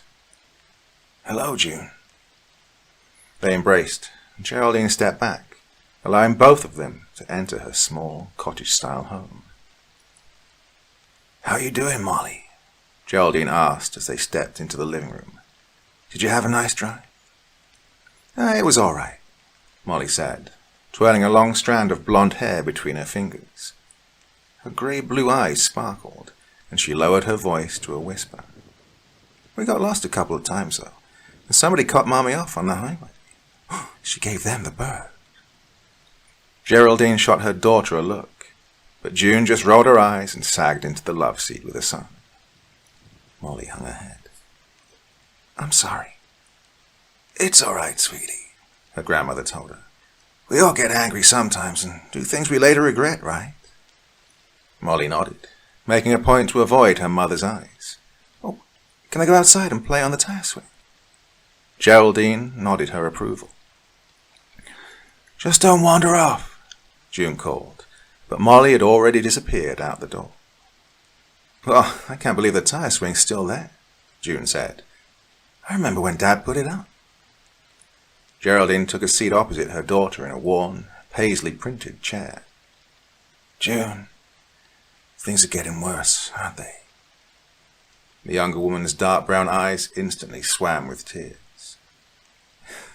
"Mark served me with divorce papers, Mom. It's over." Geraldine sighed. "Oh, honey, I'm so sorry." June ran thin fingers through a short tangle of honey-colored hair. "Honestly, I'm not." For the first time, Geraldine noticed how thin her daughter had become. The soft cotton dress that would have hugged an hourglass figure just a year ago now hung limp as a dish rack. It looked as though somebody had picked June up and simply wrung her out. "He's happy with Marcy," June told her mother. "Happier than he ever was with me. Molly and I are better off." "Well, good riddance to him then," Geraldine replied, a snap in her voice. "You can do better. You're still young. You'll find somebody else." At age 32 with a 10-year-old, she didn't exactly feel still young. If anything, she felt double her age most days. The affair and subsequent divorce was taking a lot more out of her than she wanted to admit. "I'm not concerned with that now, Mom. I just want to get myself back together so I can be a better mom for my little girl. She's only 10 years old and she's already seen way too much." Geraldine nodded. "Do you think this spiritual retreat will help you?" June favored her mother with a rare smile. "I'll make it work. For Molly. Thank you for taking her for the summer, Mom. I'm not fit to be a full-time parent in the state I'm in." "Well, she always spends a month here each summer, right? 1 or 2 more?" "She's safe here," June said, glancing over her mother's shoulder to peer out the window. "Nothing but woods and streams, townhouses and cottages. There aren't any freaks or child molesters running around like there are in the city." Geraldine turned and smiled as she watched her granddaughter play on the tire swing. She was on her stomach, and she wound up the rope as tight as her legs would allow and was letting its unraveling spin her around. "Why did you name her Molly?" "What?" June's voice rose an octave. She gave an uncertain little laugh. "Mom, that was out of the blue. Besides, you know why I named her Molly." Geraldine turned back, a small frown furrowing her brow. "I do?" "Mom, really?" June regarded her mother quizzically. "What brought this on?" Geraldine shook her head. Humor an old woman, will you?" "Mom, you're only 62, June protested. Then, seeing the strange look that had come into her mother's eyes, June relented. "All right, I got the name from you. I guess I can see you really don't remember, though." Geraldine's frown deepened. Do you remember the stroke you had right before I gave birth? Oh, yes, of course. We were in the hospital at the same time. Oh, I really thought I was a goner. Yes, and I was so worried about you that it brought on my labor a few weeks early. Mike and I hadn't decided on a name yet. She was just baby girl Larson for almost a week. Geraldine nodded, listening. I brought the baby in for you to see. I sat on the edge of your bed and showed you your granddaughter. You'd been dozing, but you opened your eyes for a second and looked at her. The first word out of your mouth was, "Molly," Geraldine finished. Her hand flew to her mouth. Oh, June, I'd completely forgotten that. June shrugged her small shoulders. Well, I took it for a sign or something. It's a beautiful name. Geraldine forced a smile. Yes, it is. Ring around the rosies, a pocket full of posies. The sing-song melody floated on the wind. It mingled so perfectly with the ambient noise of the birds, rustling leaves and June bugs. It could have been there all along. Ashes, ashes, we all fall down. The familiar words fell from Molly's lips in a whisper. She wriggled out of the tire swing and glanced around. Hey, who said that? Molly stood by the swing, one hand on the tire to slow its movement. She looked around but saw nobody else nearby. Somewhere in the distance, a lawnmower started up. A movement out of the corner of her eye turned her attention to the woods. The tall thicket of grass at the edge of the property began to ripple, even though there was no breeze. The hint of a giggle coming from that same direction made Molly move closer. She began walking towards the woods as though her small, bare feet had a mind of their own. Allie? Molly asked uncertainly. Is that you? The movement in the grass stopped, and Molly too halted. She was standing just at the edge of the woods now. The grass came nearly to her shoulders in some spots. It was then that Molly noticed the change in the atmosphere. The sound of the lawnmower and the beetles were muffled now, as though two thick wads of cotton had been stuffed into her ears. Shaking her head, she took a step forward, reaching out both hands to part the blades of the grass. When the thin, white hand came down on her shoulder, she screamed. How's your grilled cheese, sweetie? Geraldine asked. Molly washed down a thick wad of bread and cheese with a swallow of milk. The glass had begun to sweat, and it slipped in her hands, making a loud thwop against the table when she tried to set it down. She jumped at the noise. It's good, Grammy. Oh, I didn't mean to scare you outside, honey, Geraldine said. It's just I've been trying to call you. You didn't seem to hear. I'm sorry. Molly felt her insides squirm at the recollection of the incident by the woods. Why had she been so scared? Molly prided herself on never being afraid, especially since Mum always seemed to be. When the hand had grabbed her shoulder out in the backyard, Molly didn't immediately recognize it as her grandmother's, and she'd shrieked like a baby gazelle being mauled to death by a lion. How embarrassing. I wish Allison and her family hadn't moved away, Geraldine went on, sipping a glass of iced tea. You and she always liked to play together in the summer. I thought maybe she'd come back. Geraldine's smile was tender. She placed a hand on her granddaughter's shoulder. No, they sold the house months ago, I'm afraid. An elderly couple lives there now. They have no grandchildren. It looks like it'll just be you and me this summer. Molly frowned. There are no other kids in the neighborhood. Geraldine shook her head. Not that I'm aware of. That's weird.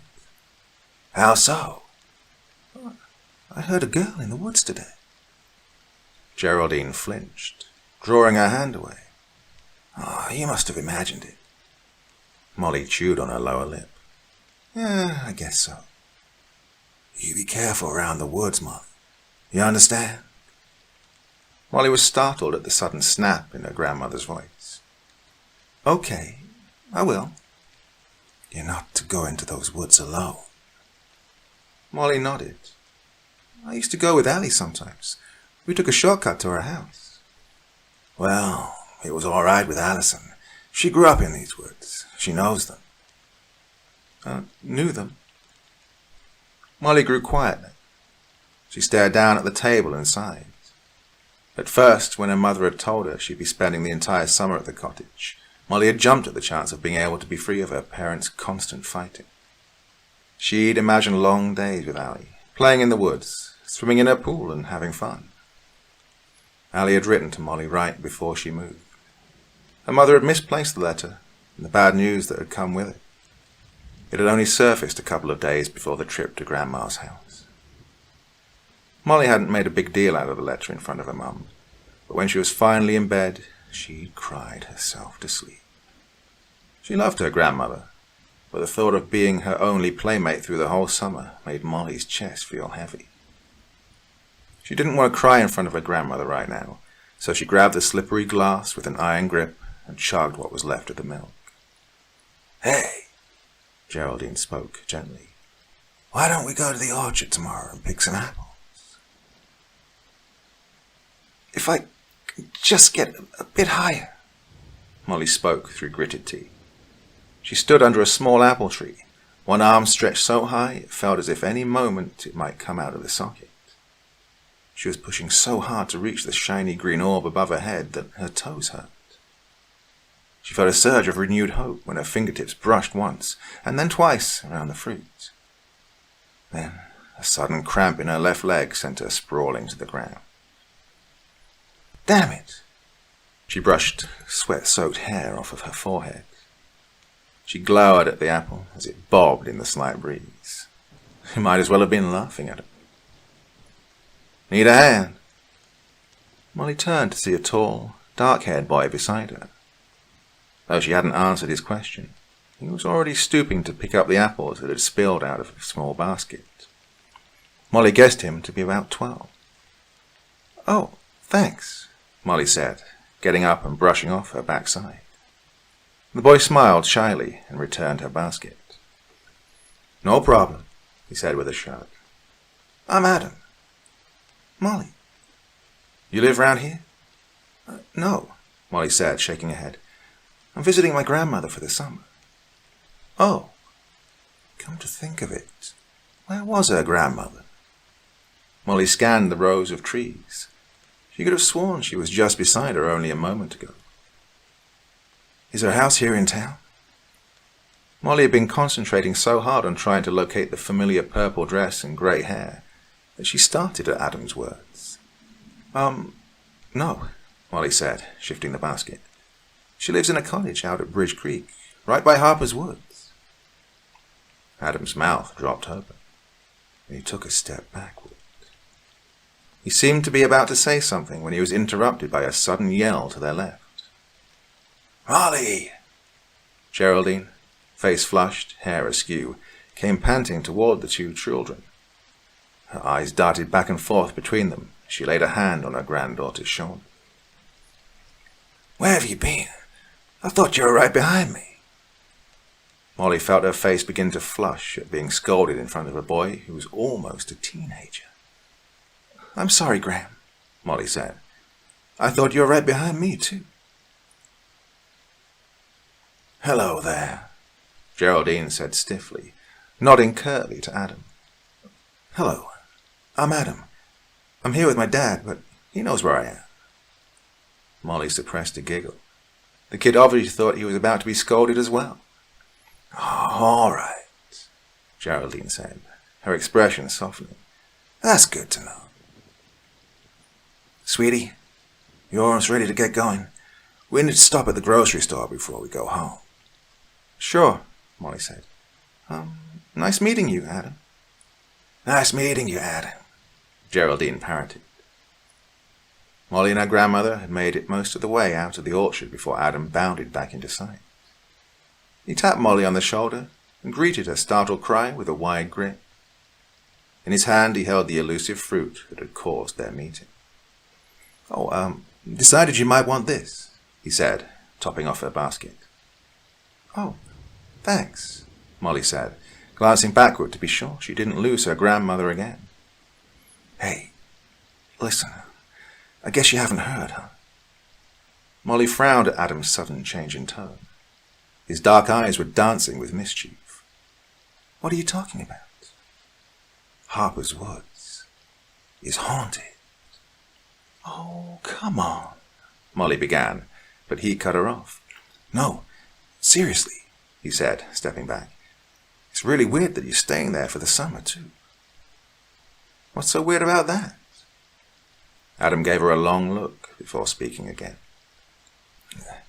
I can't believe you don't know, Adam said, shaking his head. The ghost in the woods. Her name is Molly. Molly stared into the woods and bit down on a tart green apple defiantly. She hated that stupid kid, Adam. It had been 3 days since he told her that dumb story about a ghost with her name. Trying to convince herself that he was just some weird kid looking to scare people had done little to stop the nightmares. Her grandmother kept asking Molly why she looked so tired at breakfast, but Molly didn't want to say. She was sure her grandmother would think the stress of her parents' divorce or loneliness was bringing it on. Besides, Grandma hadn't been feeling too well herself the last couple of days, and the last thing Molly wanted to do was make her feel worse. After a third night of bad sleep, Molly made a decision. She was going to go into the woods. She'd been in it 1,000,000 times with Allison, and her best friend had never told her about a ghost in the woods. Also, she knew as long as she avoided it, she'd probably keep having the nightmares. As she walked towards the edge of the property line, she threw a guilty glance toward the house. When she left, Grandma had been sleeping on the living room sofa, bundled under a blanket, tissues and hot tea at hand. Molly convinced herself that it was because she didn't want to wake her grandmother up that she hadn't asked for permission. Yeah, right. Molly adjusted the small pack on her shoulder, stepped past the tall blades of grass, and walked into the woods. I'll just walk to where Allison used to live and walk back. If no ghost gets me, then there is no ghost. Molly set off down the small, worn path, oblivious to the presence taking shape behind her. Molly wants her dolly. 3 12-year-old girls stood in a circle around a fourth child, a thin blonde who appeared younger than the rest. The older girls tossed a doll between them, sticking out their tongues and making faces at the girl in the middle. The little blonde jumped up each time the treasured toy flew overhead, and, though she stood on tiptoes, she couldn't come close to reaching it. Don't pick on me. Despite the defiance in her tone, her trembling lower lip egged the bullies on. Poor little Molly. Want a lolly? Marianne, the tallest of the girls, produced a dum-dum lollipop from a pocket in her overalls. Sarah had the doll now, its short red hair tangled up in her thick fingers. She swung it back and forth like a pendulum, a sour expression on her pudgy face. Don't swing Raggedy Ann like that. Give her back. Why don't you run and cry to your Grammy, Molly? Jerry, the third girl, chimed in. Yeah, Marianne agreed. She looked to her friends. Her mommy doesn't want her. Dropped her off on the doorstep and ran away. How come your mommy doesn't want you, Molly? Jerry asked. Yeah, Sarah agreed. Is there something wrong with you? Why'd you spend all your time in the woods, Molly? Jerry asked scornfully. I hear you talk to yourself. Sarah jeered. The lollipop Marianne had been holding hit Molly on the side of the head, making a loud thwack in her ear. Leave me alone, Molly shrieked. Her fists clenched into balls at her side as tears poured down her cheeks. Just leave me alone. Just then, a sudden gust of wind rocked the trees in the woods around them. The sky, which hadn't held even one cloud only moments ago, was suddenly grown dark as though an unseen hand had reached out to block the sun. Thunderstorm, Sarah announced, tossing the doll to Marianne. Jerry seemed to be the only one to notice the sudden change in Molly. The young girl was no longer crying. She wasn't even moving. She was glaring emerald eyes darting methodically from Marianne to Sarah and then back to Jerry. Jerry felt herself taking several steps backwards, nearly ploughing into Marianne and Sarah, who had begun to dance amidst the sudden rain shower. A deafening boom of thunder followed a streak of purple lightning that painted the sky. "Hey, watch where I'm running," Marianne laughed, shoving the doll into her friend's hands. Let's get out of here," Jerry yelled above the storm, her gaze still on Molly. Those eyes. They just kept moving. No, ticking. Jerry realized with a crawling shudder that the eyes reminded her of one of those Kit-Kat clocks ticking off the seconds. Tick-tock, tick-tock, tick-tock. "Yeah, let's go," Sarah agreed, pushing a wet tangle of hair from her face. The two girls took off down the path, shrieking with delight. Jerry watched them go. "I'm going to get lost in the woods." The voice was so close to her ear that Jerry screamed and jumped back. Though Jerry had only looked away for a moment, Molly had somehow managed to cover the 10 or so feet between them in that time. Her face was only inches from Jerry's, her green eyes dark with rage and still red rimmed from crying. She snatched the Raggedy Ann doll from Jerry's loosening grip with animal ferocity. The smile on Molly's pale face was pure rage. "But I'll come back for all of you." Geraldine woke with a start, her hand clutching at her sweat-soaked chest. As she struggled to right herself on the sofa, she was seized by a sudden coughing fit. Grabbing a cushion for support, she reached for a tissue and waited for the fit to pass. "Damn it," Geraldine cursed. She could still see the cold eyes locked onto hers, still feel the sudden shock of cold raindrops through the canopy of dense forest. "I'll come back for all of you." That whispered threat, uttered nearly 5 decades ago, still echoed in her mind as though the words had just been spoken. Marianne, Sarah, and Geraldine had all made it out of the woods unscathed that day, and Molly had stayed true to her word. She disappeared. The search party had been sent out to look for her when Jerry, despite the protests of her friends, told Molly's grandmother that they'd last seen her playing in the woods. Neither Molly nor the body of the young girl was ever found. Jerry had been terrified to knock on the old woman's door. For decades she'd held the title and reputation of town witch. Though she had been polite, Molly's grandmother had stared coldly at young Geraldine throughout her well-rehearsed lie, as though she could see straight through her. She knew what the kids in the neighborhood said and did to her grandchild, though she passed away long before she ever saw what Molly had in store for them. 10 years later, on the exact anniversary of the day Molly disappeared, then 21-year-old Marianne Hutchins decided to go for a walk in the woods. Though she hadn't entered them in a decade, she got up early in the morning, left her newborn son with a neighbor, and vanished. The neighbor would later report that Marianne had looked almost as if she was sleepwalking. The neighbor also noted that she thought it odd that Marianne was not wearing a coat, as it had been pouring rain. They found her body by the river 3 days later. The papers hadn't been specific, but the ranger who'd found her began telling tales to anyone who would listen that the young woman had been found with her eyes wide open, face contorted in fear.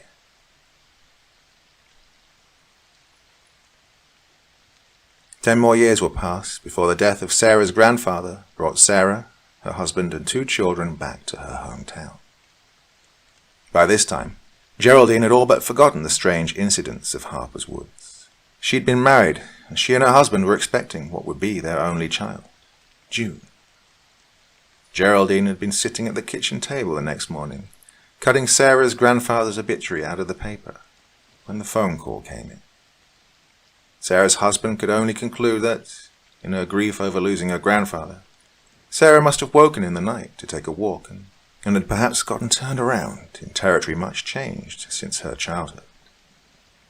They found her car parked just outside of Harper's Woods, and the body only 20 minutes later. Though the coroner had proclaimed accidental drowning as the cause of death, Geraldine knew better. It was then that Geraldine made peace with the fact that she only had 1 decade left to live. But death instead came to claim the life of Geraldine's husband during the span of that 10 years. And she didn't come in the form of an angry child on a specific anniversary day. Walter had simply stepped off the curb and had been hit and instantly killed by a drunk driver. Though Geraldine spent some time worrying over June, she soon convinced herself that nothing supernatural had ever had designs on them. The strange deaths of Marianne and Sarah were just creepy coincidences. The insurance money Geraldine had come into from her husband's death had helped her and her young daughter more than either of them had expected.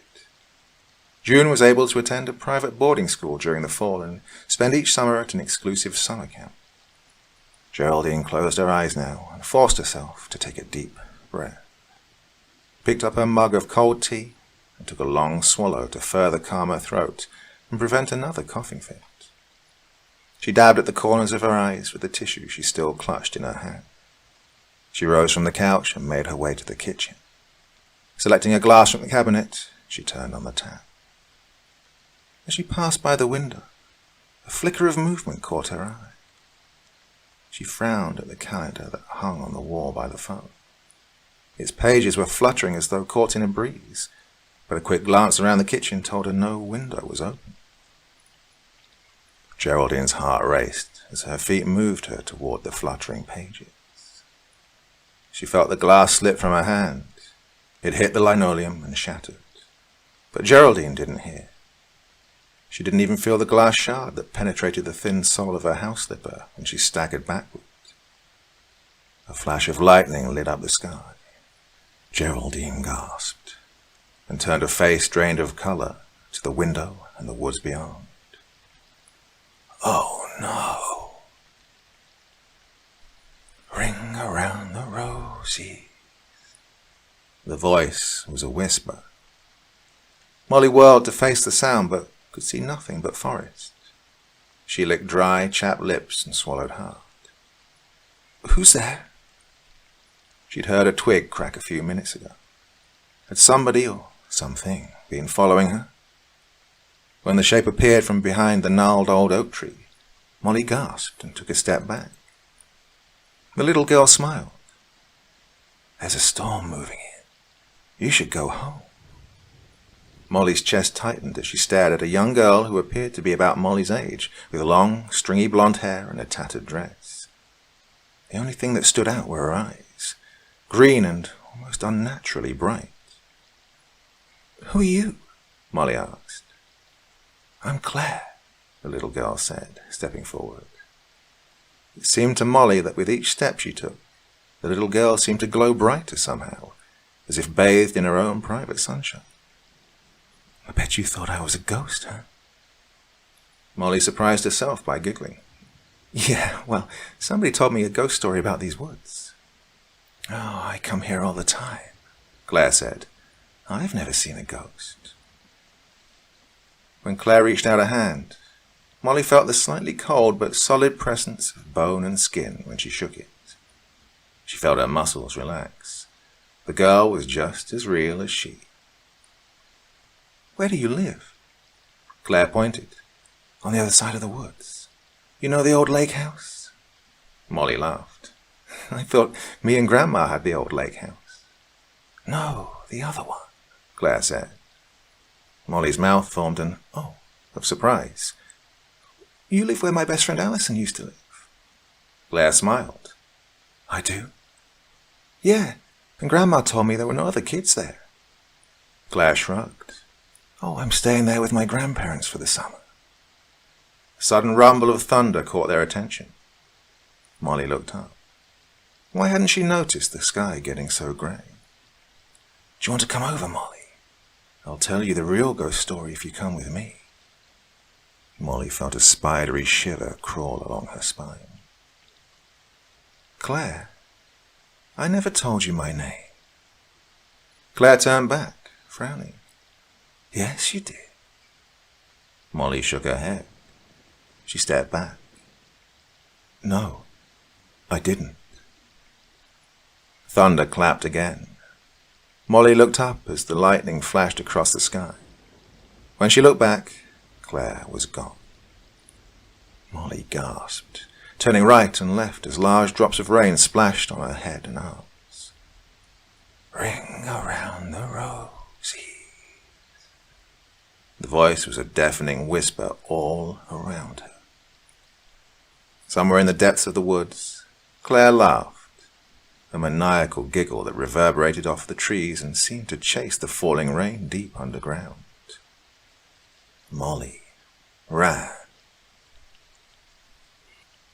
"Molly! Molly!" Geraldine screamed as she slid down the embankment. A sharp pain shot through her leg, and she prayed as she tumbled and rolled that it wasn't broken. Nobody knew where she was. She could die out here. She landed on her hands and knees in the deep puddle of muddy water. "Molly!" She'd been combing the woods for nearly an hour, but so far had seen no sign of her granddaughter. The rain poured down in sheets. Geraldine lurched blindly into a tree and held on. For a moment, she was 12 years old again, helping her friends pick on a helpless little girl. She saw the rage in the eyes of the girl in not so distant memory. 50 years to the day. How had she not realized the date? Lightning flashed and lit a streak of blonde in the distance. At first, Geraldine was struck by an urge to scream. Then, she recognized her grandchild. Barefoot, both slippers lost long ago under muck and leaves, Geraldine staggered barefoot towards Molly's unconscious form. "Molly!" Geraldine slid down to her knees and cradled the rain-soaked head in her arms. "Oh, God, please don't be dead. Baby, honey, wake up!" But the face was grey. The blue lips parted. Geraldine put her hand to those lips and felt no breath. "Oh, God. Molly!" Geraldine pushed Molly onto her back and began performing the CPR she'd learned from a YWCA course over 30 years ago. Though she had no idea if she still remembered what to do, instinct took over. She pressed on the small chest and blew frantically into the child's mouth. A strong gust of wind picked up, wailing through the trees and nearly knocking Geraldine to the mud-soaked forest floor. She looked up, gasping, momentarily distracted from her task. And she just heard a voice. Something moved in the distance. A figure. Was somebody out there? "Help! Help! Over here, please! It's my granddaughter. I think she's drowned." Something moved, an amorphous figure melting into the trunk of a tree. Geraldine squinted, shook her head and resumed the chest pumps on her grandchild. An explosion happened beneath Geraldine's hands as Molly sat bolt upright and gasped for air. She fell onto her side and began coughing up water. "Molly! Molly!" Geraldine cried, holding her granddaughter close. "You're all right. Oh, you're all right." "Grandma?" "That's right, honey. Grammy's here." Geraldine pulled Molly away and held her at arm's length, checking her over for any injuries. The child's face was still pale, but the color was quickly returning. Geraldine smoothed the hair out of her granddaughter's eyes. Her granddaughter's eyes. They were green. All pretense gone, the strange child's mouth twisted into a wicked smile. "Hello, Jerry." Geraldine staggered backwards with a shriek. "No. No, where's my granddaughter? Where's Molly?" The little girl shook her head slowly, looking down at Geraldine as though she were a slug beneath her feet. Crossing the short distance between them with unbelievable speed, Molly knelt down and pressed her face close to the older woman's. "I am Molly, silly." No, you're not my Molly," Geraldine yelled, trying to pull herself upright in the mud. A sudden pain shot through her arm and radiated upward through her jaw. The crushing chest pain soon followed suit, and Geraldine knew she would never make it out of the woods alive. "Your eyes. June will know that you're not her daughter." Geraldine croaked. Molly from 50 years ago smiled again, moving away from the older woman who lay dying in the rain. She closed her emerald eyes, and when she opened them again, they were the same shade of grey-blue as those of her late grandchild, whose body was now being piloted around by a vengeful spirit. Mummy June and I will have a wonderful life together, don't you think? Those were the last words Geraldine Farmer heard as the darkness closed in, the woods finally claiming her for its own.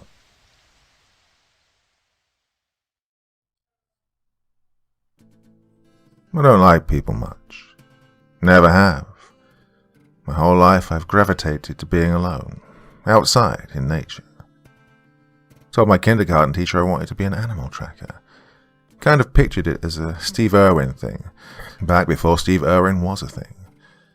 Anyway, I'm getting off track. I get paid to do it now.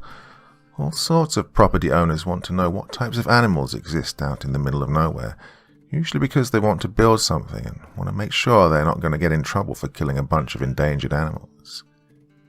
I'll get dropped somewhere with all my supplies that I can carry. Trail cameras, sometimes even a small drone. If I'm lucky, I can get paid for a job and also get some photos that I can sell to a nature magazine. It's a pretty good gig, honestly, and it suits me well. Well, this one was weird from the jump, way outside my normal area, and they demanded absolute secrecy. I had to carry a sat phone that they provided that was designed to only connect with them and no other communications gear. I put that thing through the ringer before I agreed to it, but it was a solid piece of gear. Also had to give them a chance to review all pictures before deciding which ones I could keep. Something about evidence of mineral deposits. Whatever, the pay was 5 times what I normally got. They were very clear I couldn't even tell anyone who'd hired me, which I guess doesn't matter now. Aspect du Corps. Who knows if that was real? Couldn't find anything when I googled them. But when you get paid 50% up front, in cash, being able to Google a company doesn't matter as much. I worked out my planned route with a lot of input from my client. I get flown via a helicopter to a clearing. I work my way up a game trail nearby around a lake, leaving some trail cameras, and then I'd work my way north along a river until I reached another clearing where they'd drop some additional food for me and take copies of my photos so far. Finally, I'd work my way back south to the original clearing, checking the trail cams on the way, and they'd pick me up there. 3 weeks with a big check for the rest of the payment at the end. Well, they were big on planning for emergencies too. Said if anything happened, I should get to the closest of the 2 clearings and call for help. Whatever happens, though, I wasn't to cross a stream to the south of a clearing that I'd be dropped in. The stream, for whatever reason, was a boundary I was not to pass under any circumstances. Whatever, not a huge deal. This company was paying enough to set some weird rules. Travel was a breeze. I got picked up right on schedule. Black car to a private jet to a helicopter pad on the edge of the world. Nothing below me but green as far as the eye could see, carved through with rivers and lakes. Nothing man-made, not a single road I could see anywhere. The pilot looked like an ex-military guy, with a lean build, short haircut, and a company polo. He had a little rocker on the sleeve that said, Nec Divinos. I asked him what it meant, and he brushed me off. Fine, I don't like small talk either. Getting dropped off here was a sensation I'll never forget. I'm used to being alone in the middle of the woods, but this place unsettled me. I felt like I was being watched from the second my feet hit the ground, unseen eyes dotting the dark forest surrounding me. I choked down the unease creeping up my throat and got to work. I'm a professional, and the feeling faded quickly enough. I was alone in the world, the most comfortable place for me to be. No sound but the birds in the trees and the leaves crunching under my feet. I started my first hike, up around the lake, and dropped off 3 trail cams. Worked my way up and around. The place buzzed with life. I got a ton of photos. Slept each night in my tent. Felt Great. It was the second night when I realized something was off. I woke up to a start, realizing my fire had gone out. It took me a second to realize what had really woken me, the sense that I wasn't alone. I've honed this over time. It's always good to recognize the feeling when a predator had entered your space to figure out if you were lunch or not. Some lizard brain stuff that evolution gave us and modern life tries every day to dull. I took out my flashlight and peeked out of the tent. I could vaguely see a shape about 20 feet from my tent in the moonlight. I opened the tent and flicked the flashlight on, and immediately dropped it from the shock. The flashlight rolled off my foot, and I lunged for it, grabbing it and aiming it back at the woods that were now empty. In that moment, though, where the light hit it, I knew what I'd seen. A man, dressed all in black robes. I paced around my tent, scanning the woods, but he was nowhere to be seen. How had someone gotten out here? In the middle of nowhere, no electricity, no roads. Hell, I'd been flown in via helicopter. Who the hell could sneak up on me and then vanish like this? I didn't see any further sign of my nightmare visitor as I circled back for the trail cams and started up the river. I downloaded the photos I'd gotten with them and flipped through them one night, quickly so I could keep my battery from running down. A lot of deer, some elk, the back end of what might have been a wolf. I paused on one, though, and the picture was blurry, but almost looked like a man. At least the top did. The bottom half looked like an elk. I tried to sharpen the picture, but it didn't work. Decided not to use that camera again, in case it was malfunctioning. Still, the picture had unsettled me in a way I couldn't quite put a finger on. I picked my way up the river, feeling more uncomfortable the further north I got. The abundant wildlife had faded to nothing. I didn't even see birds here. It seemed like a completely lifeless wilderness, and that scared me. It was the second day when I saw him again. I'd rounded a bend and saw him at the far boundary of the woods ahead. He was facing me, and seemed to wait until he was sure I'd seen him before stepping back into the trees. I managed to snap a quick photo at a distance before he vanished. The hike north was slow. I took photos to show I was doing something, though I didn't see any sign of life. I still dropped the trail cameras, though, just in case. Every night I briefly turned on my computer to look at the blurry photo from the lake, staring at it as if it would make sense. The nights were unsettling. I saw strange lights in the sky that didn't match any meteors or northern lights I'd ever seen before. I tried not to look at them after realizing one night that what I thought had been 15 minutes staring into the heavens had taken up 3 hours of time. Something was staring back. I don't know why I just said that, but it feels true. My dreams turned dark. I had nightmares for the first time in years, where I was running through the woods, chased only by the thunderous sound of hooves that were everywhere and nowhere. The day before my arrival at the second clearing, I decided to try out the drone to see if I could get any good footage. I sent it up the river around a bend and brought it back, stowing it so I could look at the footage later. I continued to hike up to my planned resting spots when I saw them on a ridge above me. 3 men, all dressed in identical black robes. I snapped a photo and they didn't seem to care. They watched me until I was out of sight. That night I downloaded the drone video and watched it. It was halfway through some beautiful but lifeless footage when I noticed some movement. In the woods was some sort of thing I couldn't make sense of. It had the lower body of an elk, but the torso and head of a man, with antlers atop its head. I watched as it gracefully ran from the noise of the drone and then veered deeper into the woods.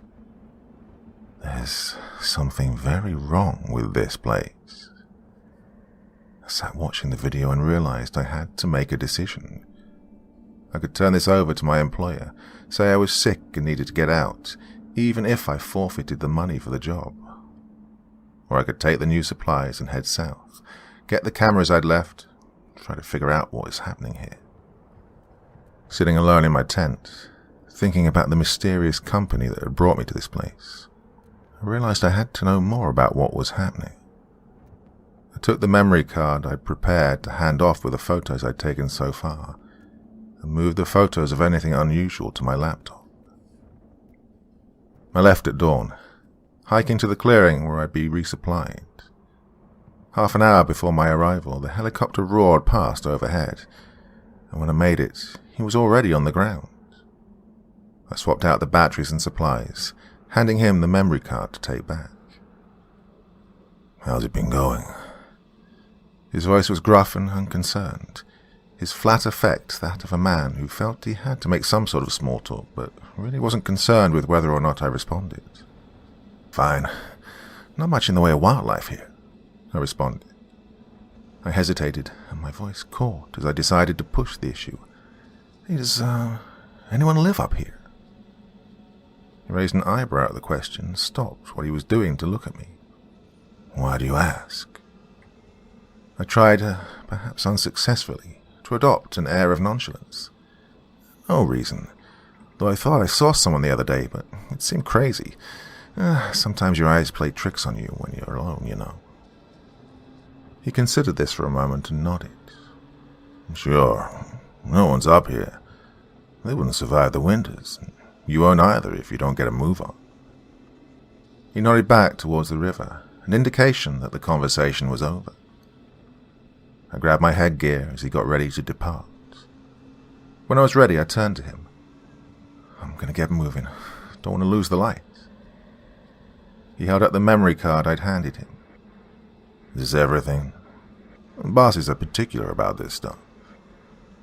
We locked eyes, and I nodded. He nodded back. "Good. Stay safe out there." Walking south felt different. The feeling of unease in the back of my mind grew into a dread in my throat. I couldn't explain it, but I picked up my pace. Even as I collected the trail cameras, I didn't check the photos. For some reason, I was terrified at what I'd see. My sightings of the mysterious black-robed men increased. Every time I rounded a bend, there'd be one ahead of me. Every time I made the mistake of looking back, there'd be one in the distance watching me.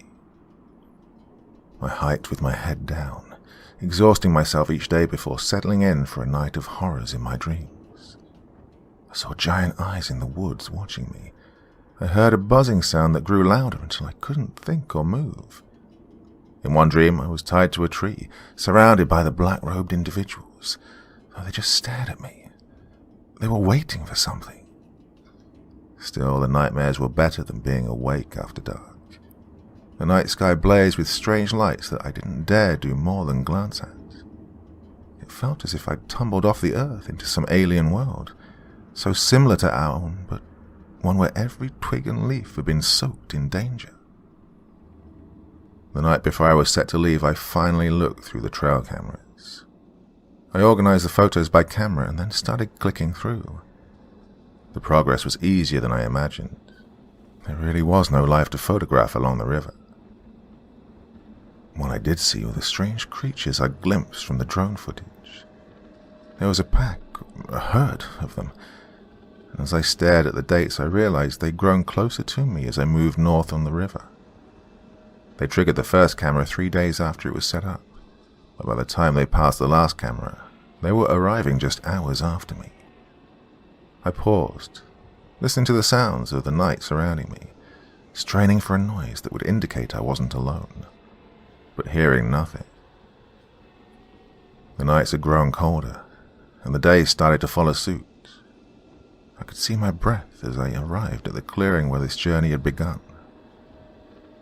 I sat down and picked up my lunch while waiting for the helicopter to arrive. But it didn't.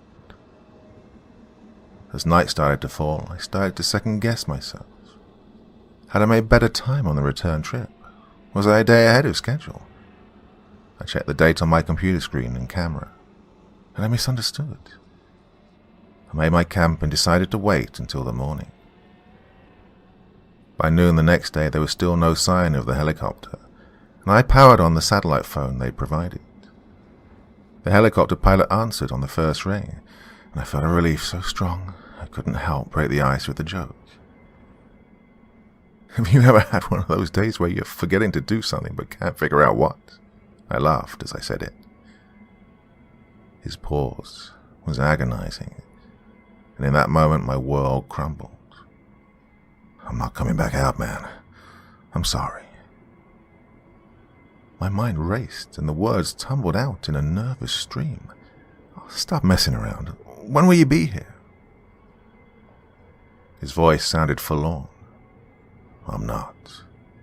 They know you didn't give them all the photos. The file names are none but dumbass. I swore under my breath. They won't let me come back out, but I wanted to be the one to tell you. Anyway, good luck. Oh, if I were you, I'd off myself before those things got me. He terminated the call and my world fell silent. All I could hear was my heartbeat pounding in my ears. I looked back and forth and realized what I had to do. They needed to come get me, and I could make them. I broke camp and headed in the one direction they told me not to go, due south. Across the stream that marked the boundary of where I was told in no uncertain terms not to cross. I paused on the far side of the stream, as if I expected a team of armed guards to materialize. Nothing happened, and I continued south. I picked my way south for 2 days, trying to ration my food while looking for some sort of clue as to what I should do next. On the second day, I heard the buzzing noise from my nightmares, and it only got stronger the further south I went. The world seemed to vibrate around me, and I began hallucinating as the volume increased. I saw dead friends and family standing in the trees.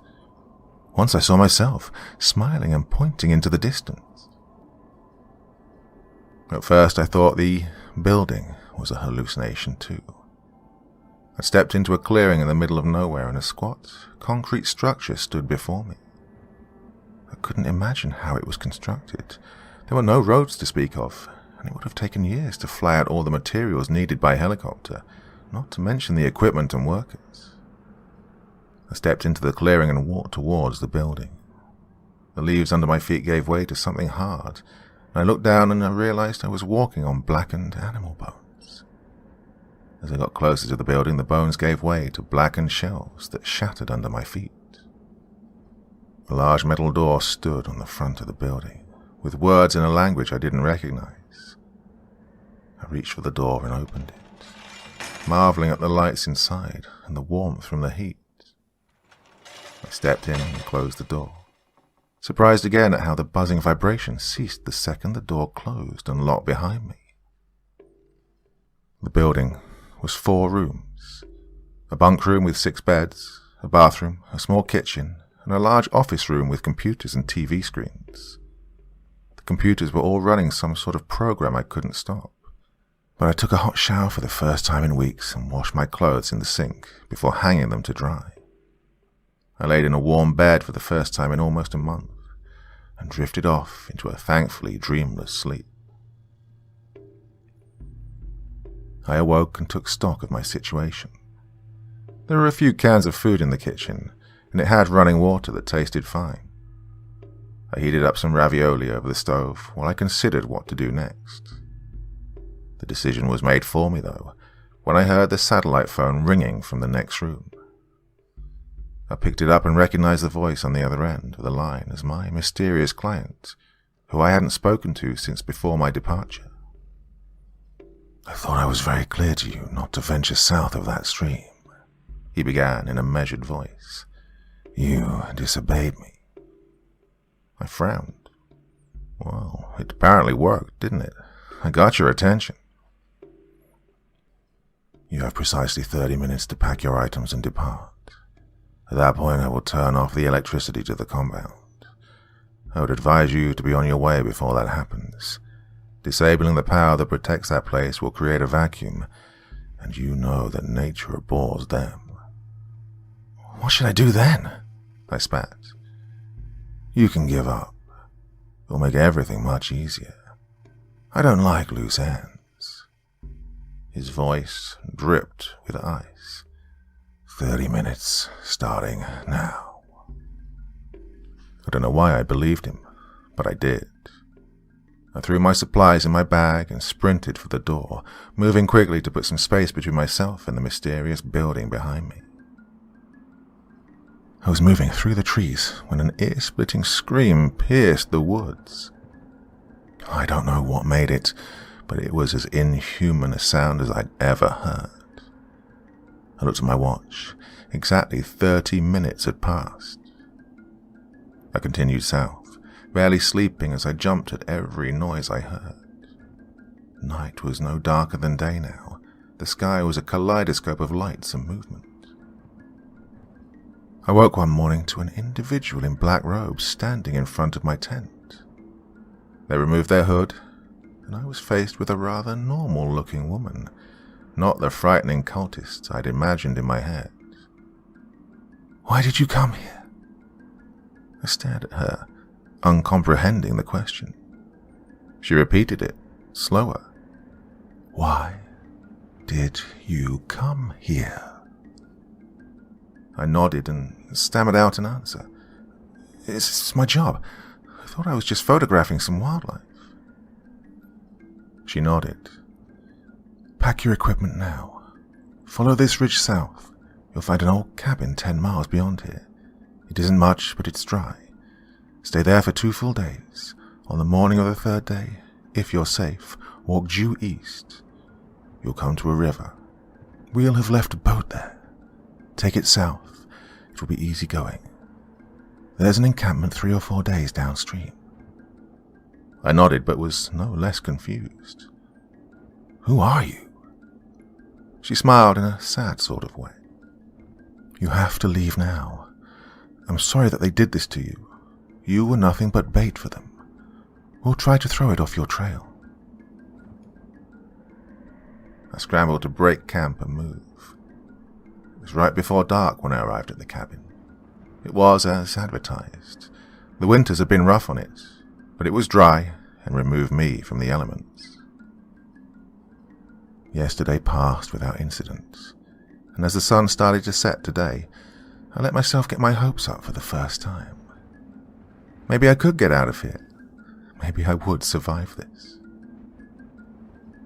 Dusk had settled across the area when I saw it, standing and staring at the cabin. It must have been 10 feet tall, with the antlers on its head, but the man-elk creature stood motionless, watching me. I looked around and saw another. Then another. They had surrounded the cabin. That was hours ago, and I've been struggling to type this since. They haven't moved once in that time, but they're waiting for something. I can hear the buzzing from my dreams again, and now I realize that what I heard coming from that building was not the same sound. It was artificial and synthetic. This noise is alive. It feels like it's coming from the earth itself. Something is coming. I took apart the satellite phone the company gave me. I think I've managed to get a weak data connection on here. Might be enough to get this up on a text-only website. Tell people what happened to me. They've moved now, but they're still here. I can see them in the distance. Odd shadows cast off their antlers. I hear something else too. Something unbelievably huge. It's here now. I can see it. It's...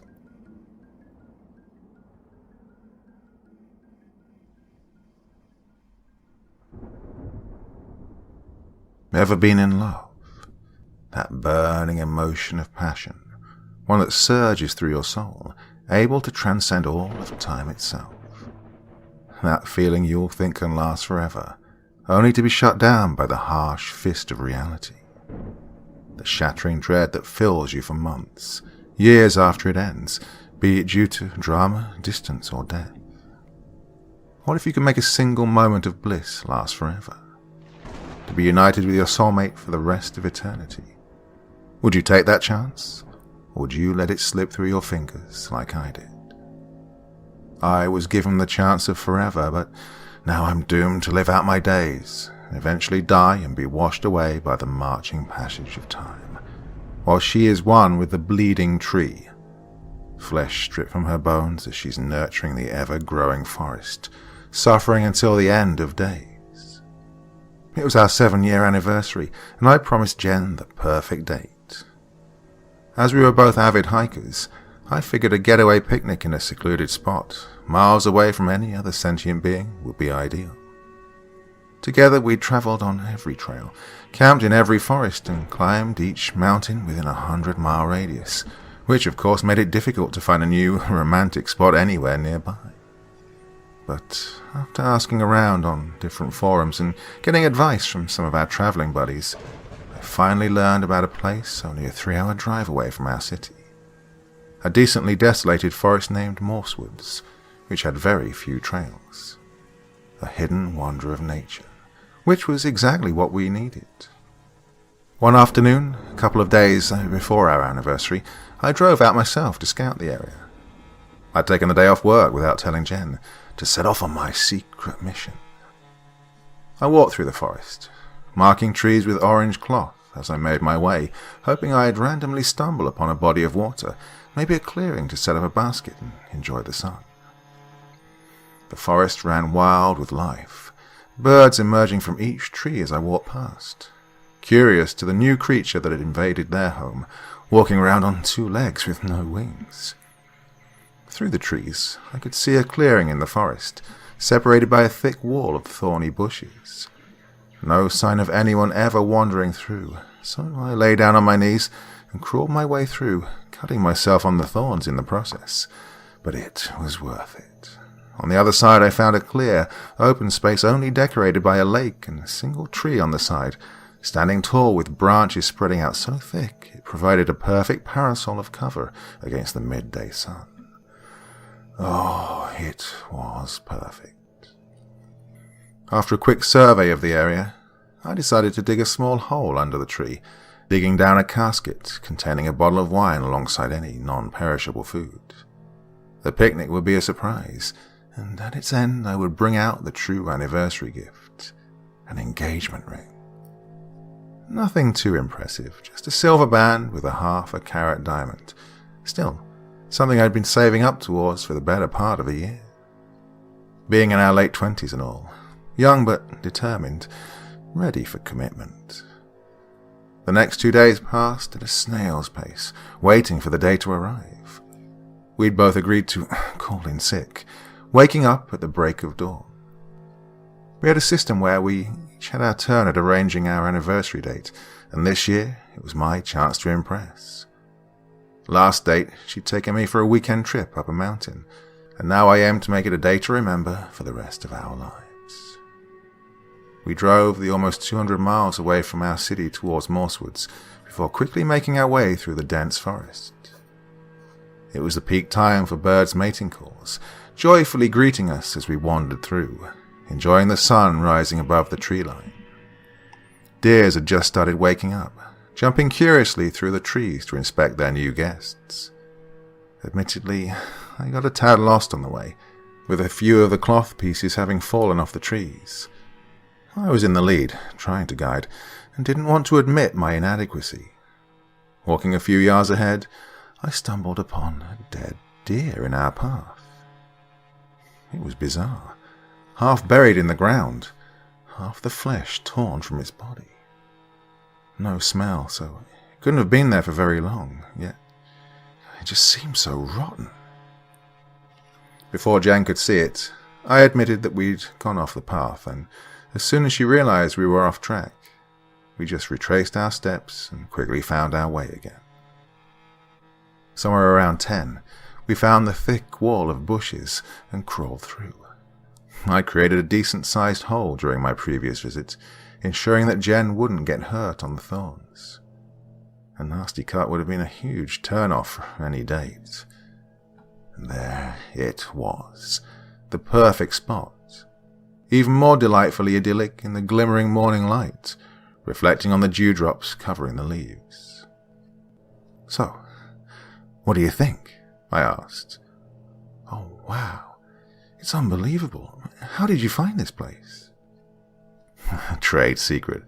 I'd tell you, but then I'd have to kill you," I joked. "Oh, I'm sure I can find a way to extract that information later," she said as she winked at me.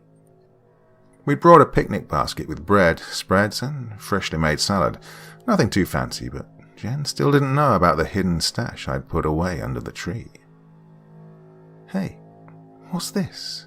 Jen said as she spotted a heart-shaped red balloon stuck under one of the tree branches.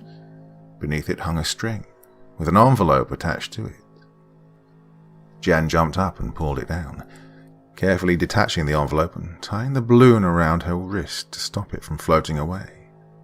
"Oh, that's so sweet.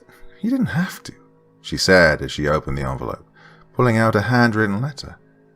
"Jen, I didn't," I tried to explain, but she'd already started reading. She quickly realized I had nothing to do with the letter, and when her face turned from joy to disappointment. But, well, she shook away her frown and returned to her gleeful self. "I guess somebody found this place before you," she giggled as she began reading the letter out loud. "Dear Sandra, you wouldn't believe a place like this could exist, undiscovered and hidden from the rest of civilization. Oh, it's so beautiful. A secret Garden of Eden, and the best part is I found it on accident. I bought you this balloon for your birthday. I wanted to tell you in person that I love you, but I guess I'm a coward. I realize we haven't told each other that yet, but I figured it would fit better here, by the crystal clear lake and the wonderful wildlife, especially the ducks. But, well, I can't leave.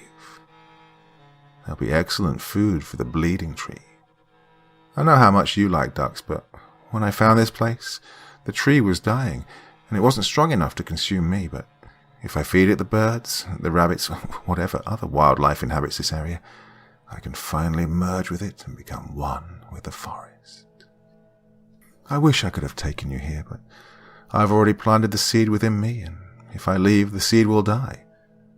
I'll attach this letter to the balloon and hope it finds you. Maybe you can come here and join me. The bleeding tree needs our flesh to live. Love, Jack." Jen handed me the letter with a confused look on her face. I think I must have misread something. That didn't really make any sense." I took the letter and skimmed over it. The handwriting was fairly unintelligible from the get-go, but it only got worse as it went on, and my dyslexic eyes could hardly decipher it. Jen had always been the one to translate doctor's notes and anything written in cursive. Despite my slow deciphering, it seemed correct. The bleeding tree needs our flesh to live. Oh, that's unsettling. Have you ever heard about the bleeding tree? I asked. Now, our town had quite a few legends, urban tales and various myths, but nothing like this. Jen shook her head, still looking confused and mildly worried. "It's probably a prank, right?" she asked. Yeah, it has to be. What else?" I said, before pointing to the balloon. "Yeah, and these helium balloons deflate, like, after a day, right? So somebody had to have put it here really recently." "Sure, but why?" She had a point. In the most secluded forest in our area, a place that seemed untouched by mankind, why would anyone plant a balloon with a fake note, unless they'd followed me, and even then, who would wander around for hours just to prank someone? "How about we just eat?" I asked. "I'm sure the balloon got caught in the wind or something, then somehow ended up stuck under this tree. Probably wasn't even meant for us, right?" She nodded, and we decided to prepare our picnic date. We started with the sandwiches and salad. I decided to keep the wine a secret until the end of the date, where I'd pour her a glass at sunset and propose with a ring, before we fell asleep under the stars. We ate, talked about a future we could only dream about, full of travel, adventures, free from the traditional work and adult responsibilities. Made futile plans about how we could make enough money to disappear off the face of the earth for a few years. We were dreamers, but that's how we liked it. Always talking about impossible things, some not even remotely grounded in reality. Jen took a knife out of our picnic basket, decided we should write our initials into the tree, to be remembered for the next few decades. "Do you want to do it?" she asked. I grabbed the knife and cut in R and J. I lay on the ground and stared up at the tree above. There was a small hole in the otherwise continuous ceiling of leaves, and beyond it hung a brilliant blue sky, an infinite cover for the secrets of the universe. My mind wandered, and I pondered all the possibilities of the world, which triggered a conversation we'd had 1,000 times before. "Wouldn't it be cool if we could just live forever?" I said rhetorically, not expecting an answer. "You don't want to live forever," Jen responded as if it were a fact. "Well, maybe not forever, but imagine a couple of 1,000 years to explore. Trust me, you get bored. You can't even finish a movie in one sitting." "That's different. I wouldn't get bored of this. Honestly, I could do this until the end of time," I argued. "It's not different. An eternity is, by definition, boring. Imagine having solved all the mysteries in the world, having thought every possible thought, seen every part of every planet. Well, what do you do next?" "So, you wouldn't want more time?" "Nope. Life is beautiful exactly because it's fleeting. It could vanish in a second, meaning we're forced to enjoy it as much as we can. Infinite life would just let us procrastinate finding happiness forever." The discussion went on like that for a while, like it had before, and like it most likely would in the future. As we finished up the salad, I scanned around for the patch of freshly dug dirt, thinking I should start planning the next stage in our date. To my surprise, there were no disturbed parts of the ground. Everything had been grown over, seemingly untouched. I had lost my secret hiding spot, and panic started to rise in my blood. "Are you all right? You look a bit worried," Jen asked. "Yeah, I'm going for a little walk, digest the food and all. Want to come with?" "Nah, I think I'll just lie here and write," she responded. Jen pulled out her journal and started writing about her day. She always preferred to relax after a meal, but I had to think, and thought that maybe I could remember where I put the stash if I walked around the area, but, well, I needed to be subtle. It was an oddly quiet afternoon, and though the sun stood high up in the sky, it was almost cold. That, in addition to the lack of animals surrounding the lake, it just felt wrong. I pulled out the letter again and read over the part about the lake being filled with ducks and about animals that surrounded it, animals that would feed the bleeding tree. Then I saw something that contrasted starkly with the clear water and the smooth rocks beneath it, shattering the monotonous glimmer. Something white. Long sticks littering the lake floor. They were bones. From what I could tell, they mostly seemed like birds' rib cages. Some maybe foxes or other small animals, but a few were larger. Too large to come from any animal that lived in that forest. I took off my shoes to wade into the shallow water.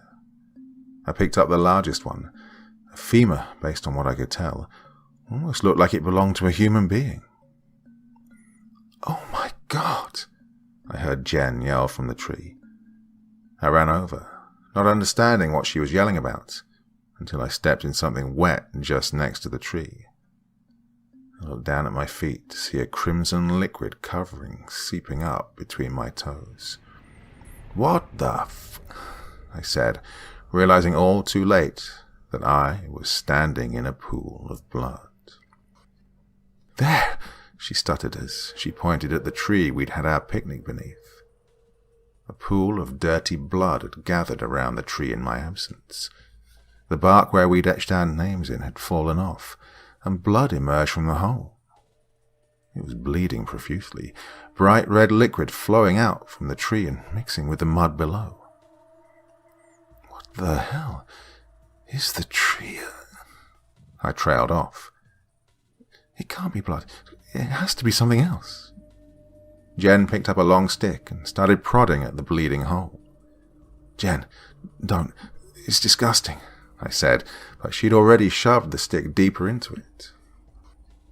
The entire tree twitched in reaction, as if filled with muscles, all contracting, trying to avoid the pain of being cut. Jen stepped back in shock, but quickly prodded the tree again to confirm we hadn't just gone crazy. Her second prod caused a larger chunk of bark to fall off the tree, revealing pulsating, red flesh beneath it.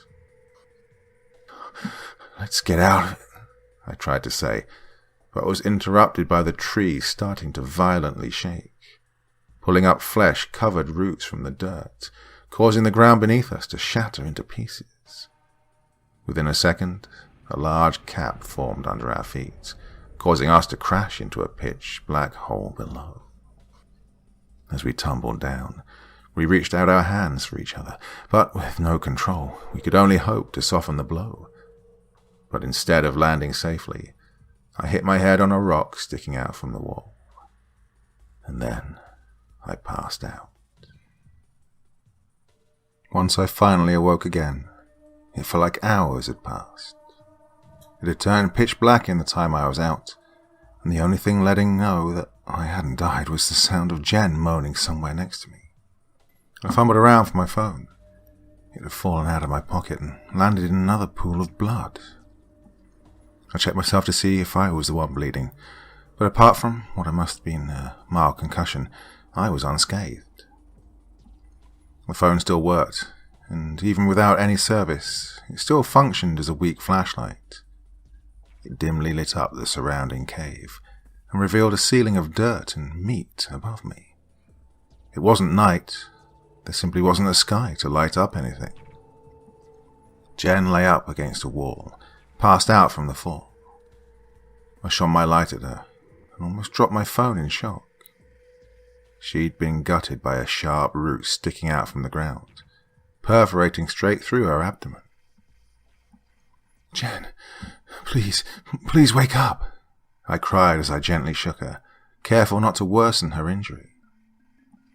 She slowly opened her eyes and yelped in pain. Oh, what happened? She asked. Just lie still, Jen. We fell into the ground. You're hurt. She moved her arms and quickly realized there was a branch sticking out from her belly. Oh my God, get it out, please, get it out, she cried as she tried to pull at the root. It twitched violently in response, putting Jenny into further agony. Jen, you've got to keep still, please. If you move, you'll only make it worse. But it hurts. It hurts so much, she groaned. Yeah, I know, but please don't. I'm going to go find help. We're going to get you out of here, I promise. Just stay still. She grabbed my hand as I tried to stand up. Wait. Don't leave. I don't want to be alone. I'm not leaving you. I just need to look for a way out. I swung the flashlight around the cave, checking for any hole in the ceiling. Any possible way we could have fallen in, but the only way seemed to extend deeper into the ground, a small tunnel digging further into the darkness. The entire ground felt muddy in a mixture between dirt, blood, and the occasional fleshy root sticking up, wriggling around as it looked for us. Each root bled, adding to the pool that slowly filled the cave.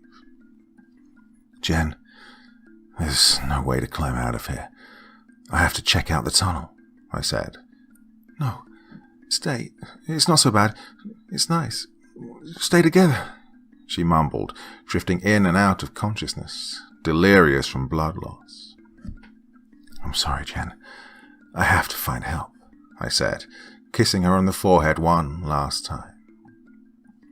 I lay down and started to slowly wriggle my way through the dark tunnel. For each inch I moved, I felt another root reach out, trying to grab me. Something white stuck out from the wall ahead, A fractured bone, sharp enough to cut through my flesh as I moved past it. I yelped quietly in pain, feeling warm blood trickling down my arm. As I bled, the roots seemed to extend towards me, desperately trying to grab a hold of my newly formed wound, digging themselves inside. The pain was unbearable, but I pulled them out before they got the chance to fester. The cave opened up into a larger cavern, my weak flashlight doing little to illuminate it.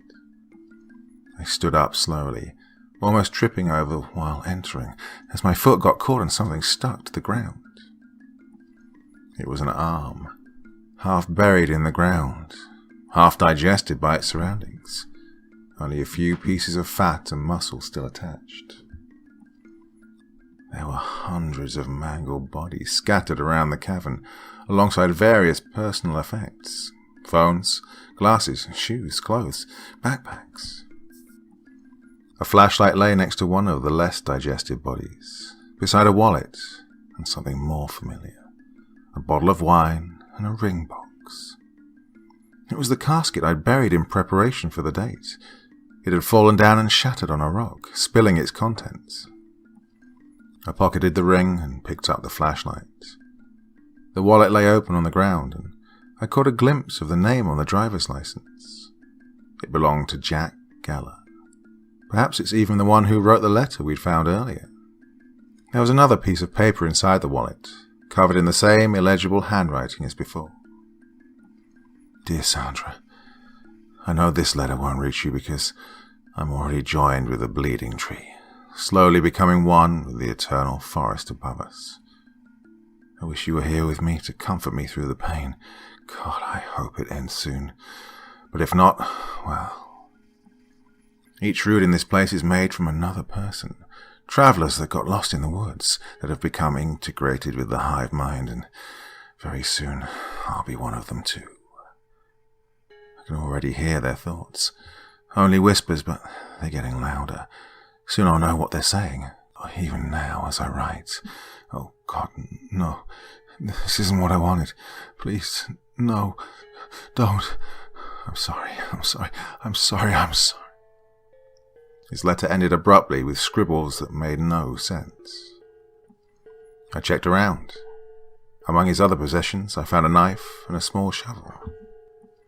It then dawned on me that he hadn't fallen into a trap like we had, but instead he'd actively dug his way down, looking for a route to join him with the tree.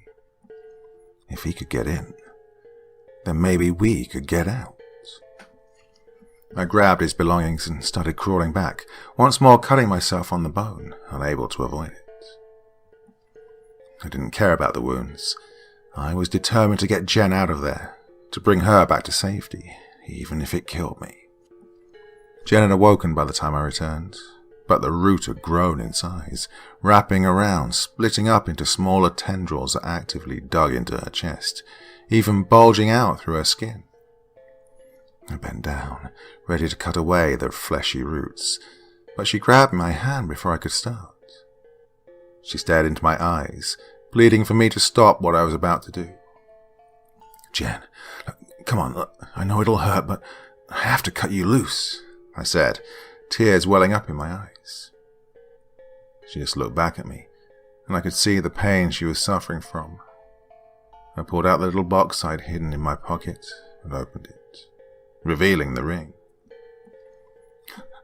I was going to, but I sobbed, unable to bring out the words I'd practiced for so long before our anniversary. I just hoped she'd understand and be distracted enough so I could cut the roots.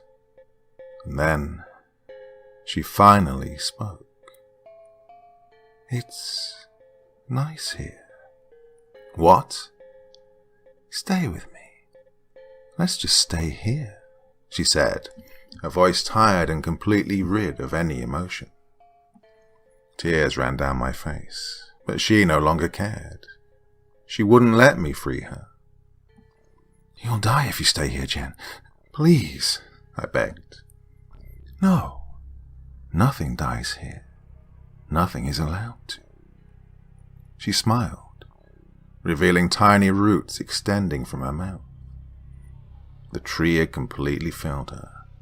Even if I tried to cut her free, she'd still be riddled with the things. No, I'm getting you the fuck out of here, I yelled. I held her arms down and lifted my knife against one of the roots. It was surprisingly sharp considering how old it looked. It easily cut through one of the smaller roots, penetrating Jen's chest. She writhed in agony as the connection severed, blood spurting out from the stump of a root, a hollow tube sticking into her chest. It was her blood. She had become so intertwined with the tree that killing the roots meant taking Jen with it. Jen's smile vanished, and she started crying. "Why are you hurting me? Stop it. I don't want to die. I don't want to," she sobbed. And then I did something I'll regret to the end of my days.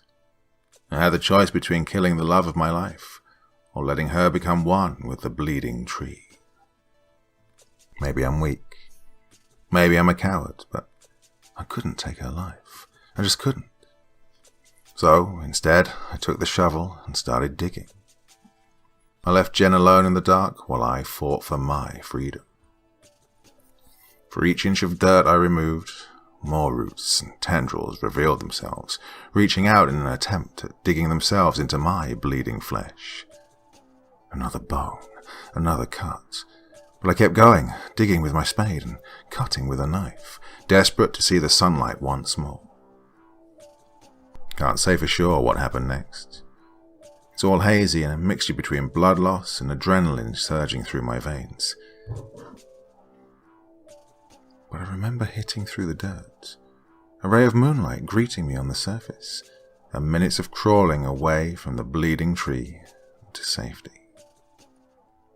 Despite my severe injuries, I made it to my feet, continuously bleeding as I limped my way towards the car. I dropped my phone somewhere while digging, and only had the moon to guide my way back through the dark, silent forest, everything seeming grey in the lack of light. And then, at some point along my escape, I just collapsed. That was 2 months ago. Since then, I've been in the hospital, in and out of a coma. The doctors tell me I suffered septic shock. Apparently a reoccurring infection kept me at bay until last week, when I finally awoke. They called it a miracle, but it doesn't feel like one. I left the cave to find help, to stop the tree from consuming Jen, but by now her flesh has been torn from her bones, and I can only imagine she's one with it, to suffer for all eternity. I couldn't save her from an eternity of pain, and it's all my fault. This is my goodbye. No one should suffer the same fate Jen did, and yet I'm going back. I should have killed her before she got consumed by the roots, but now I can do nothing more than to join her. I'm going back. But at least she won't have to suffer alone.